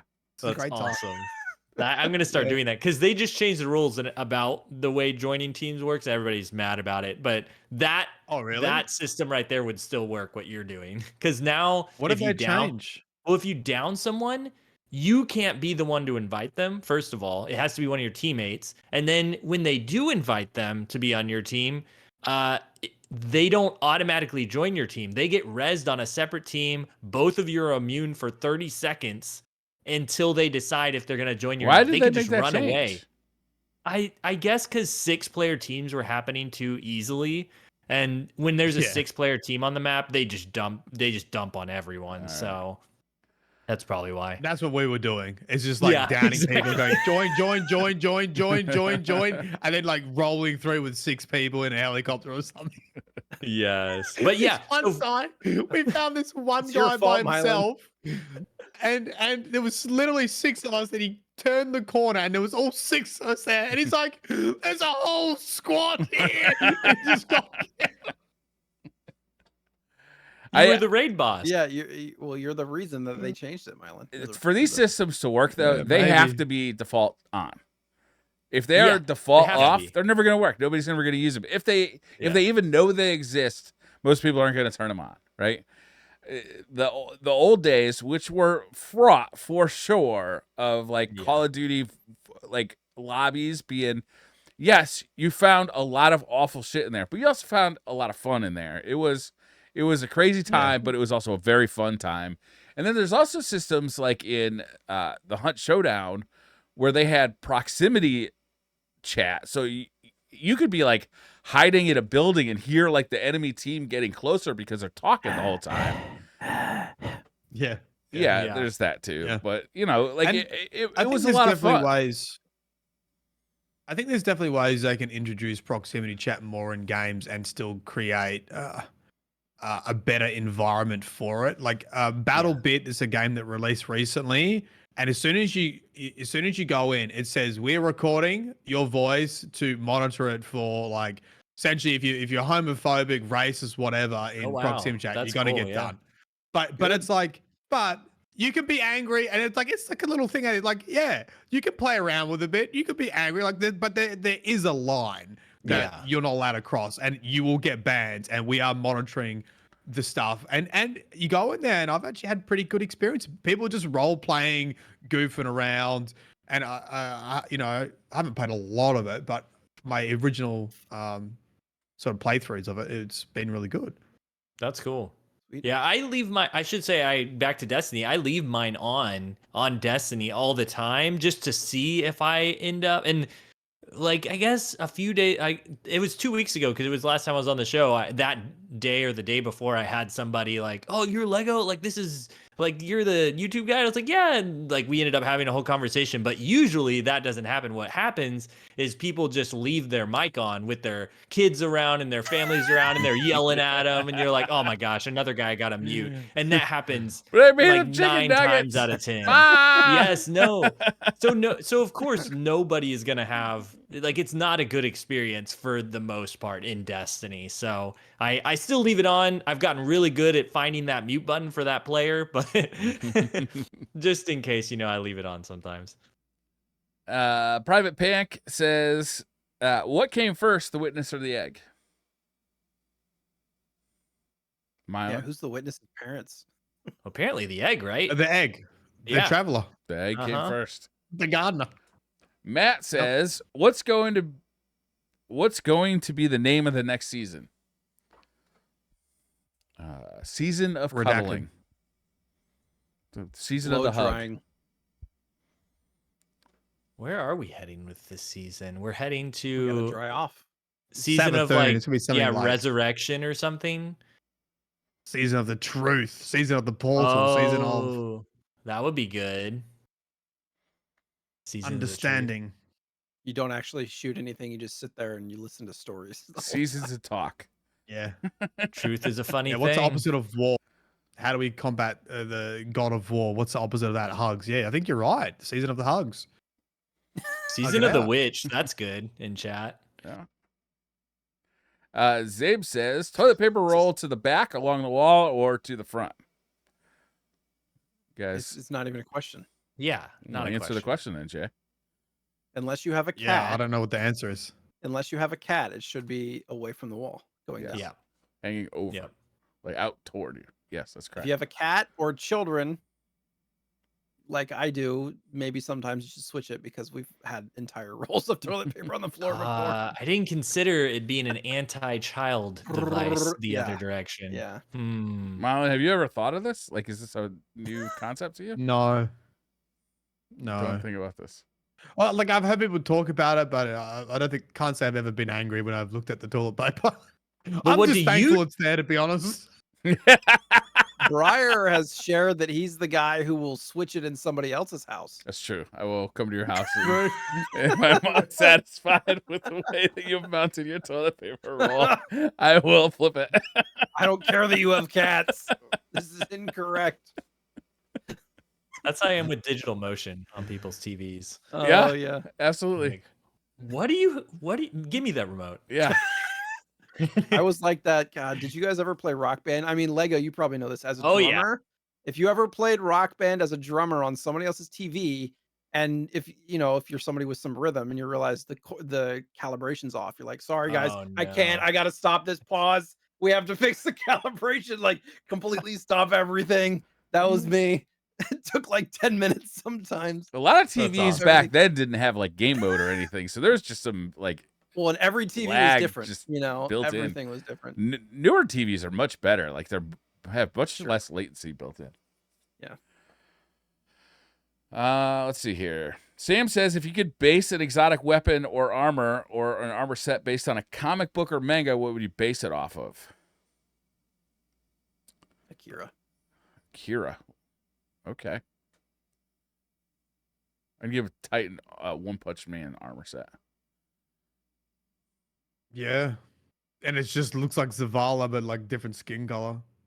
He's bald.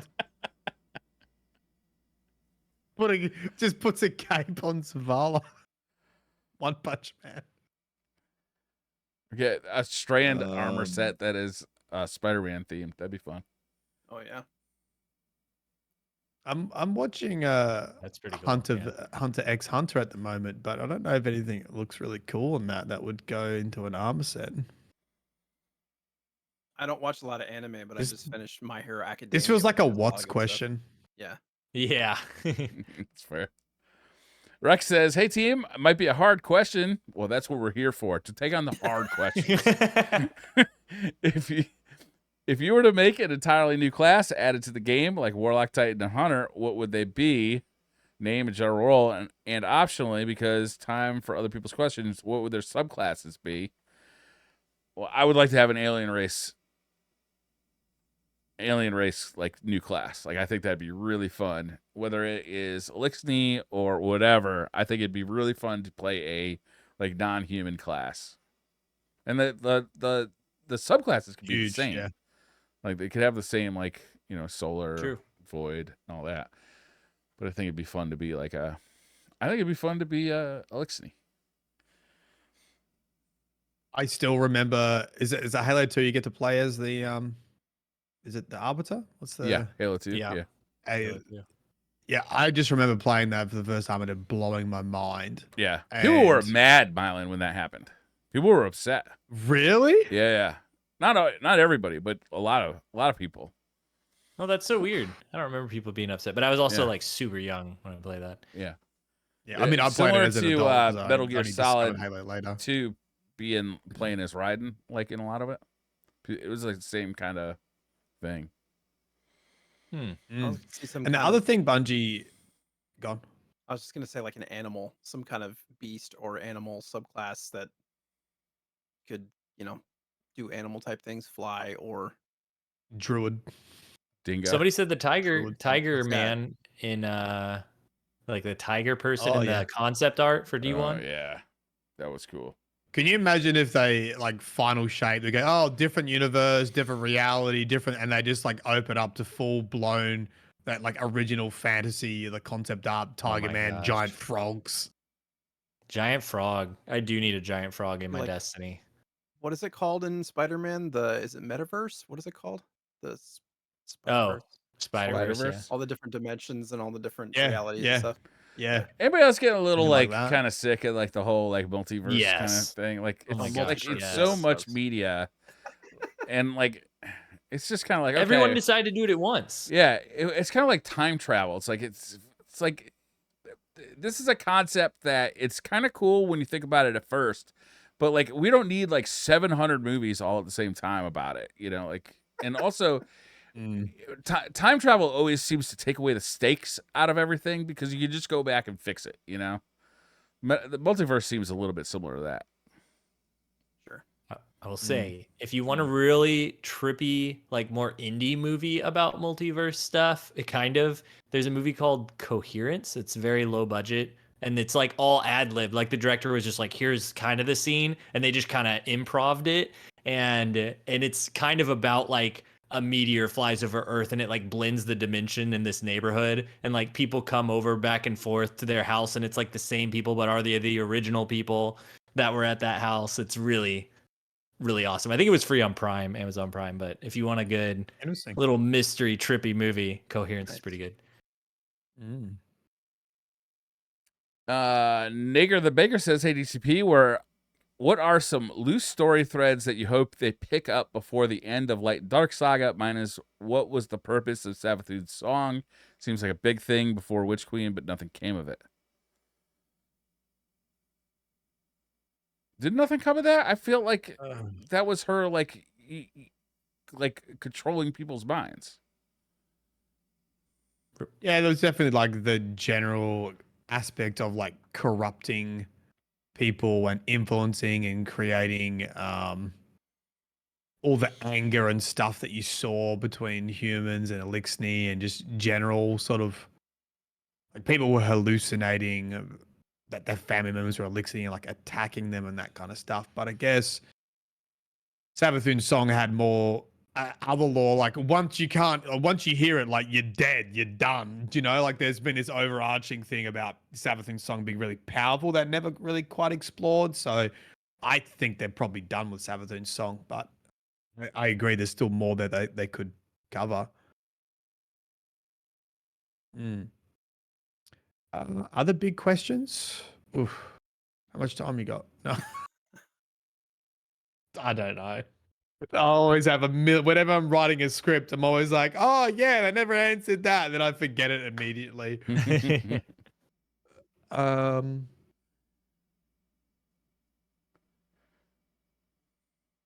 No, I'm drawing blanks. Cobalt says, hey DCP, what's your favorite kind of soup? Soup? I think about this all the time. What's my favorite kind of soup? I could put a lot of thought into this, and it's hard Oh. because there's so many good ones, right? For me, it's just two. Potato and leek is good. I like potato and leek or something like That's that. a good one. Yeah, I was gonna say a baked potato soup with just a ton of butter in it. Mm-hmm. Yeah. That sounds good. If it's by itself, matzo ball. If I can have an accoutrement, I'd say tomato soup and cheddar and grilled cheese. I don't know That these is a words you're classic. speaking. Like something to go along Tomato with is it. like a round red. They call it a vegetable, but a lot of people say it's a fruit. Actually, You know that wasn't what I was referring to.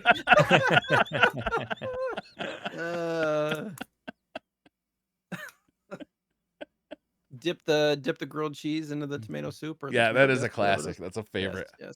Some people look at me like I'm crazy. I'm like, you haven't done this? No, that's a classic. Who hasn't done Ketchup that? and fries and cheese. It's great. I really like lentil you soup. need I a- like bean soups. Those are always good. I like a good chowder. Really? Yeah, Split give me pea. a lobster bisque. a Wait, clam does chowder. that count as soup? God does that damn count it! as soup? Don't fuck with me on this one. What else would it be? I think it's I- its own category. Anybody who likes Manhattan style never clam had chowder. chowder We is don't have probably a chowder here. communist. There's too much red in Chowder? you. We don't have chowder here. You don't have chowder? I've never had chowder. Never Really? had chowder. It sounds gross. I've never had it. Oh, it's delicious. It's delicious. great. It's like a white creamy soup, and they dump a bunch of seafood into it and potatoes And potatoes, yeah. yeah, I don't like clams, but I like clam chowder. yeah, it's delicious. Lobster bisque is really good. That's just It wonderful. doesn't necessarily have clams in it though, does it? It's just It does. seafood. It has clams It in does. it. Oh, it does. Yeah. They're like chewy, like Skittles, though. They're not like uncooked. I don't know about You know that. what I mean? Like an uncooked clam is like a loogie, right? It's like a snot, but a cooked clam is like a chewy Skittle. There's a lot I don't like thinking about there. Yeah, I don't know about Skittle. I'm not quite following you on that one. Come on, back me up, somebody. Komazat says, question for Briar. Do you remember the last time you had a competitive high from playing in the Crucible, whether it be match made or between friends? The last time I like really felt compelled to play the Crucible like regularly was probably like it was like year 2. I'm the only person who believes this, but I didn't like the weapon change they made in year 2 from year 1 to year 2 in Destiny 2. I think that moving grenade launchers into the I always have a grenade launcher slot really was not I didn't like that. I really liked the non-heavy ammo economy of year 1. I'm one of the few people who liked it, but I really liked it. I wish they had. I realized at the time they needed to change things for sure, but when they changed it to just be like Destiny 1, I was really disappointed because this is Destiny 2, and okay, let's change things. Obviously, the meta of Destiny 2 in year 1 was not right, but let's not just like revert back to Destiny 1 because we already had years of that. So really that was a big part of it, is like having like grenade launchers and shit added to the Crucible. Grenade launchers really. What was that one grenade launcher that Mountaintop. Mountaintop was just everywhere. And it's just like, I'm getting like people are getting good at bouncing around corners. The Fighting Lion also, like, they're bouncing around corners, so it'd like blow up at your feet before you even like got into an engagement. Or if you're kind of like peeking, I don't know. I don't think you're alone. And they never changed, like they just don't add maps or anything. So it's like every time I go there, it just feels like the same old thing that I was doing 4 years ago. And frankly, there's new and exciting experiences. On my stream today, I got bullied into watching my first videos. So like 2014. Yeah. And I made a video about Is that when you how were to doing get like the an walk and overshield. talk? No. Was This that even before that? Oh, okay. Yeah, this is before I even made lore videos. So this video was entirely around how to get an overshield as a warlock. And just literally looking at the perks and in Crucible. And it's the same map that we're fucking playing now. Oh no. Do you know? It's the same map. And I'm like, holy shit. And like even the perks are like Scorch and Radiance. I'm like, it's the same perks.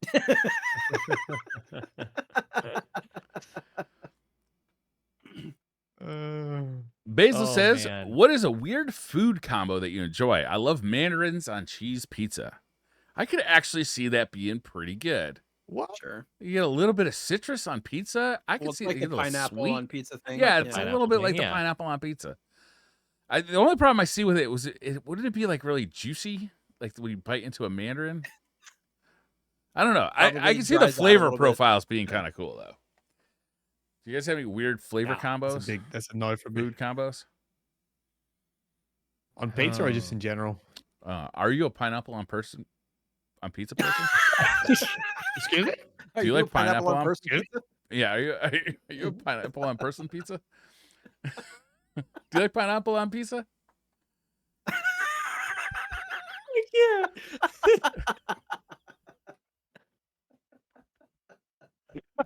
Can that be the title of the episode, please? Yes. Pineapple I'm on gonna person write it down right now. Pineapple. Are you a on person. pineapple on person pizza?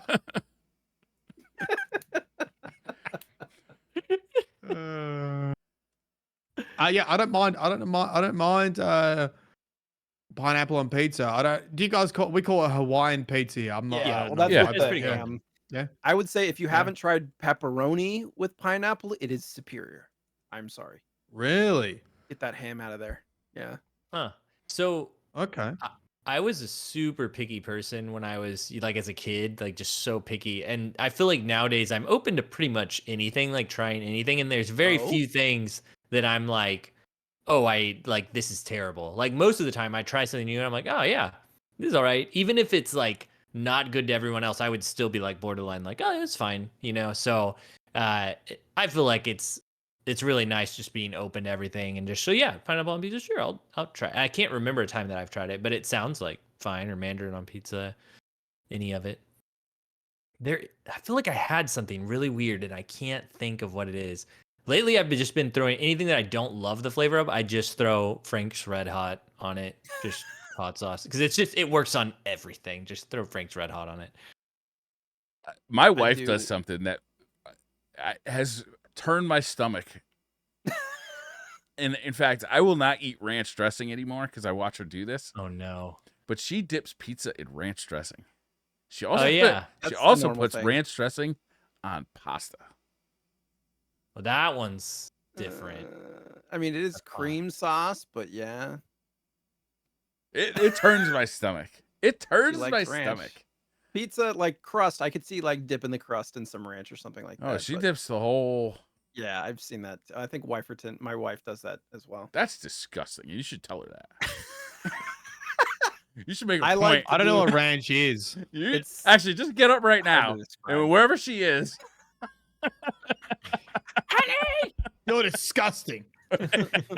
Have you guys tried French fries with ice cream or like a? oh hell Frosty or yeah, the something? frosty, tried it, yeah, dip yeah, your French yeah. fries and frosty, yeah, that's good. There was a time that 20 works. years ago when people would look at you like you're insane. No, Yeah, I that remember. works. It does work. no, Yeah.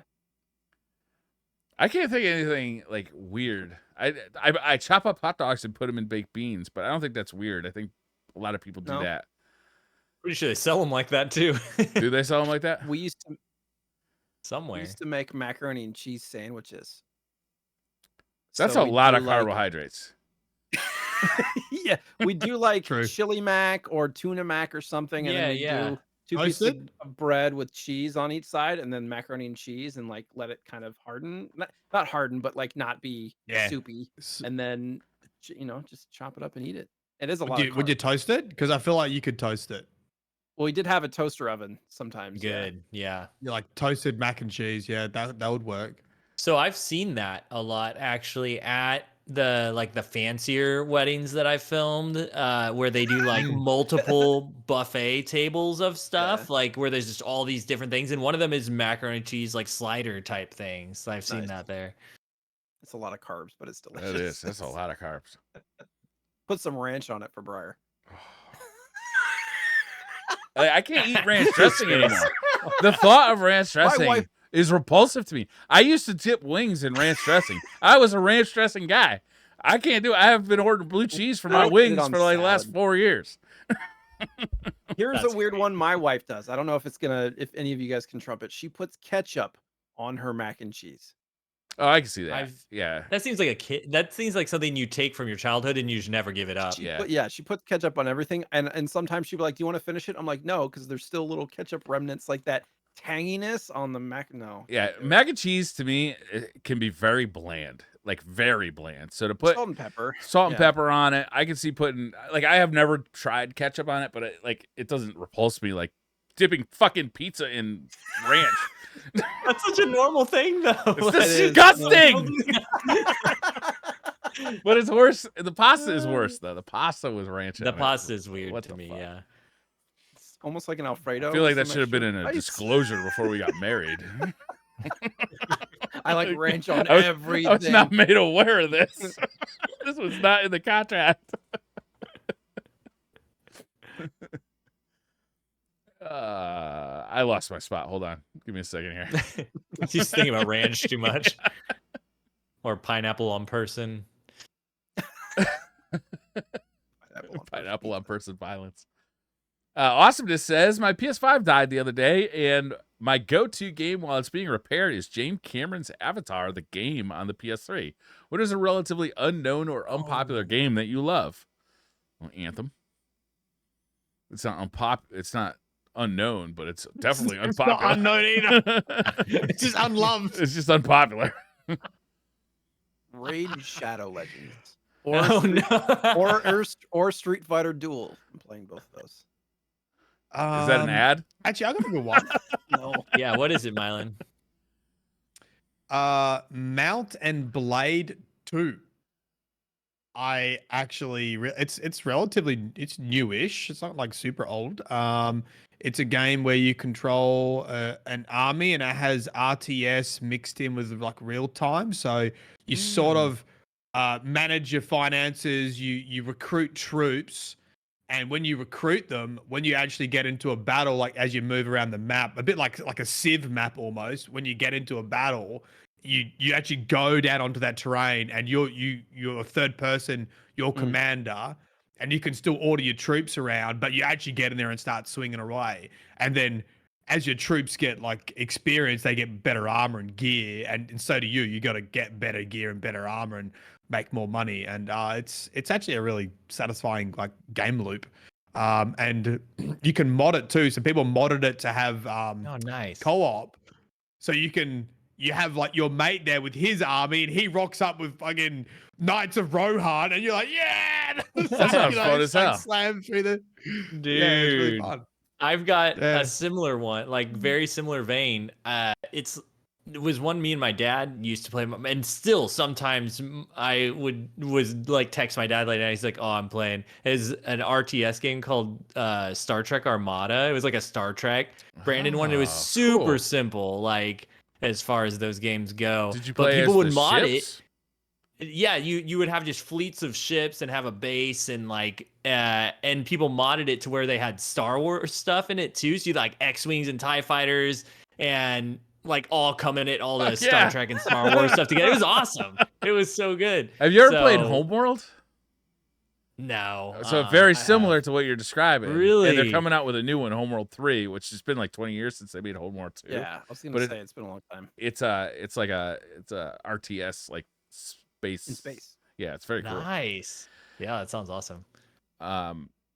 Do you remember the game Lair for the PS3? I think it was a launch game for the PS3, and it got a horrific reception. It was broken on release, like nobody liked it. But they actually patched that like for a long time, and they turned it into a somewhat decent game. I was playing it nice. like, I don't know, a year ago, and I got like strangely addicted to it. It's a fun game, like flying your dragon around and just like burning shit up with your flame breath. That was pretty good. I like that. There's something nice about revisiting old classic games that you love, like so that Star Trek game would be one for me, and then also like King's Quest V is like this pixel like old PC game, and I just every once in a while I'm like, oh, I'll find that, like install it, and even though it's super simple and like I remember it all, it like just brings back like memories, you know. So Yeah. Yeah, what kind of person likes to revisit old games? That's just weird. Retro Losers. games? That's yeah. I hear some people like have a podcast on it and Yeah, stuff. the Like, collections and Nerds. stuff. That's weird. Yeah. Professor M says, no question, just a huge thank you for the Destiny podcast out there. Always a weekly highlight. Thank you, Professor M. Very kind. yeah. Brennan nice. says, hey, DCP, I want to say thanks for the awesome breakup advice on last episode. Was there an update? Yeah. My question is, I've been meaning to get a little deeper into photography as a hobby, mostly snapping wildlife.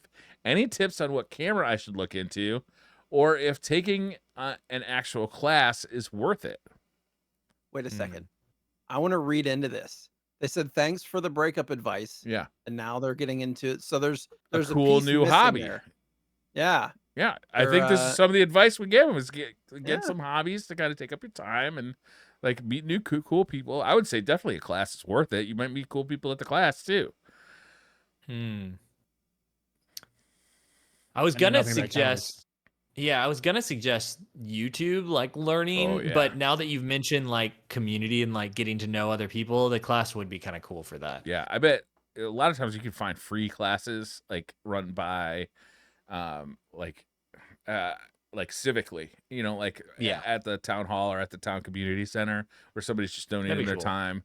And like you don't need an 8-week course to start like hobby photography, but you do want to know what the aperture does and what all that stuff does, Yeah. right? Like it's really helpful if somebody explains it to you and shows you in action like how that works. But Lego is definitely right. There's a ton of photographer advice on YouTube, and it's really well produced because they're taking it seriously. You don't want to give photography advice with bad production values. You can't make Yeah. photography videos on YouTube with your phone. You know what I'm saying? They're doing it up. So YouTube is definitely a go-to place for it. As far as like specific camera recommendations, I would say don't spend as much on the body as you spend on the lenses, because the lenses Yep. make the pictures pop. The body is just doing digitals. Great advice. I lost my place again. Blandy McBlanderson says, rapid fire questions.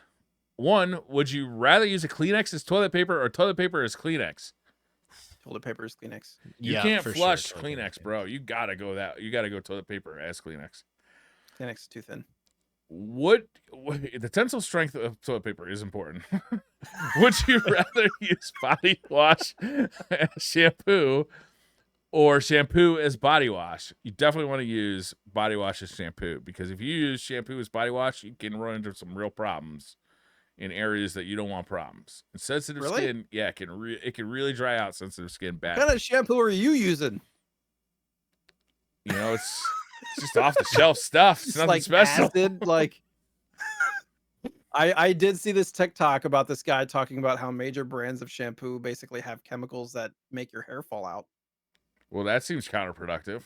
And they're also the same companies who make the stuff that's supposed to regrow your hair. Yeah, my sister was real into that for a little bit.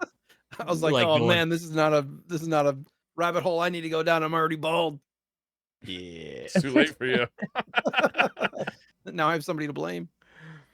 I didn't do the whole loop. I just did one side. I didn't do the anyways.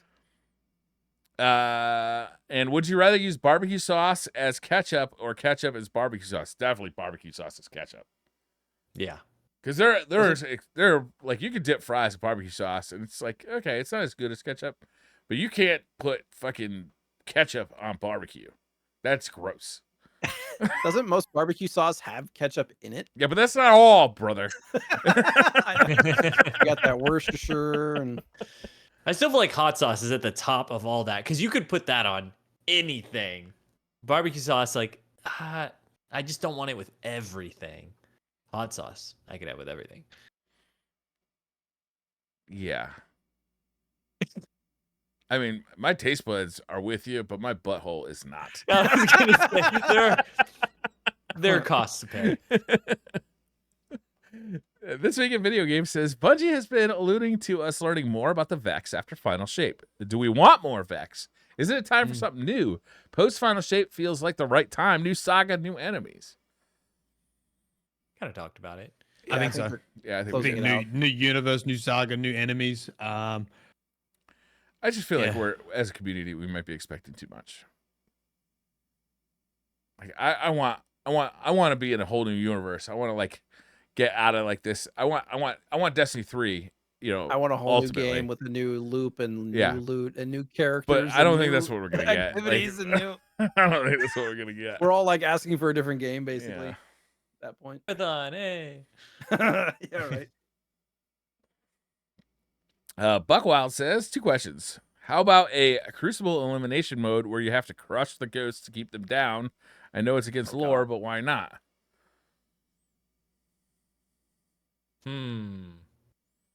What's It's like against a the law? Crucible delete their elimination characters. mode where you have to crush the ghosts to keep them down. It's high stakes, like you're actually Oh. killing them. Yeah, that's like a marathon version. You like, delete your character when you die. Yeah, Double your loot.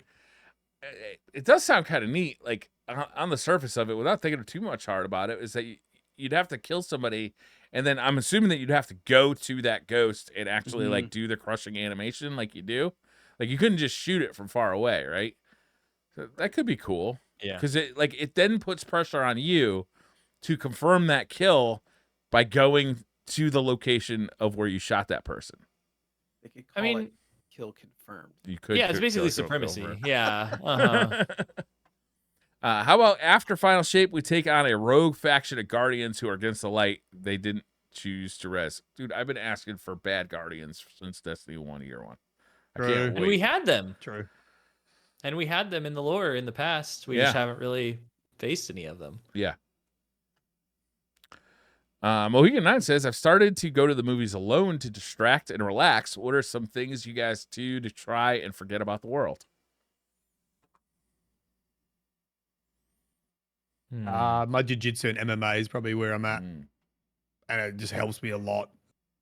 Doing exercise, combat, just get out all the energy, and then I have a good sleep. When you're doing something like that, you can't be thinking about like bills or content or not, you got to be just completely focused on what you're doing.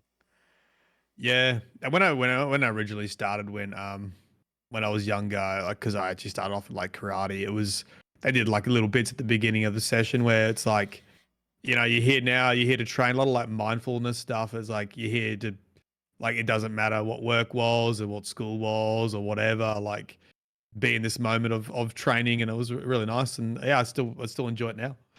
That's cool. I feel like drums used to be that thing for me. And then also like even now, like there'd be times where I would just like pull out Logic or, you know, even just GarageBand and just bring out the synth and just start making stuff, and just kind of takes you out of the world for a little bit. But also, like, you know, he mentioned going to the movies themselves. I'll binge like a series. Like I always like getting deep into whatever I'm doing, and so if it's not like a YouTube thing, then I'm just like, oh, let me. Like last time I was on, I think I talked about like rewatching all the John Wick stuff because of that movie. And now it's like, Mission Impossible is coming out. Let me rewatch all the Mission Impossibles and think about all the things like the new one could be. So I like doing that kind of stuff. Did you end up watching the 4th one of John Wick? I did. Was it good? Did you like it? I watched it as well. I thought it was pretty fun. Fantastic. Yeah. I don't want to spoil anything, but I loved it. Yeah, I haven't seen it yet. I really enjoyed it. Neither, actually. We'll say this. I love gosh, I knew his name just a second ago and I just forgot it. I'm not gonna remember Reeves, it. or No, one of the side characters that is he's in the Star Wars Rogue one. Donnie Yen, I think that's right. Anyway, he's fantastic. All his stuff is great, and he's in the movie, and I just loved him. Did he do those The Bruce blind Lee's teacher guy?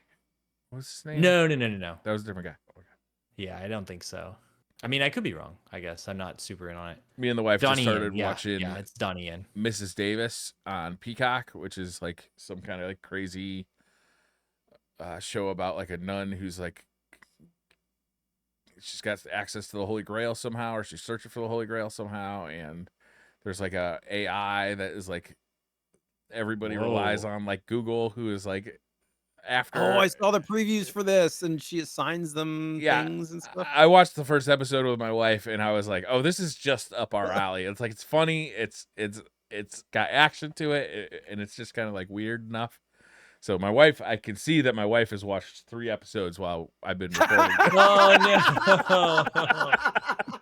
Son of a. No. But that's I can okay. relate. I can catch up while she's at her day job tomorrow. I can relate to a lot of what you guys were covering. I think the only thing that I have that y'all don't is eBay and Mercari, because Oh. I love looking, and this is something I've had for like a decade now, is I love looking for deals, feeling, and it's like a treasure hunt a little bit. It's like people that go to garage sales or go to thrift stores, flea markets, all that stuff.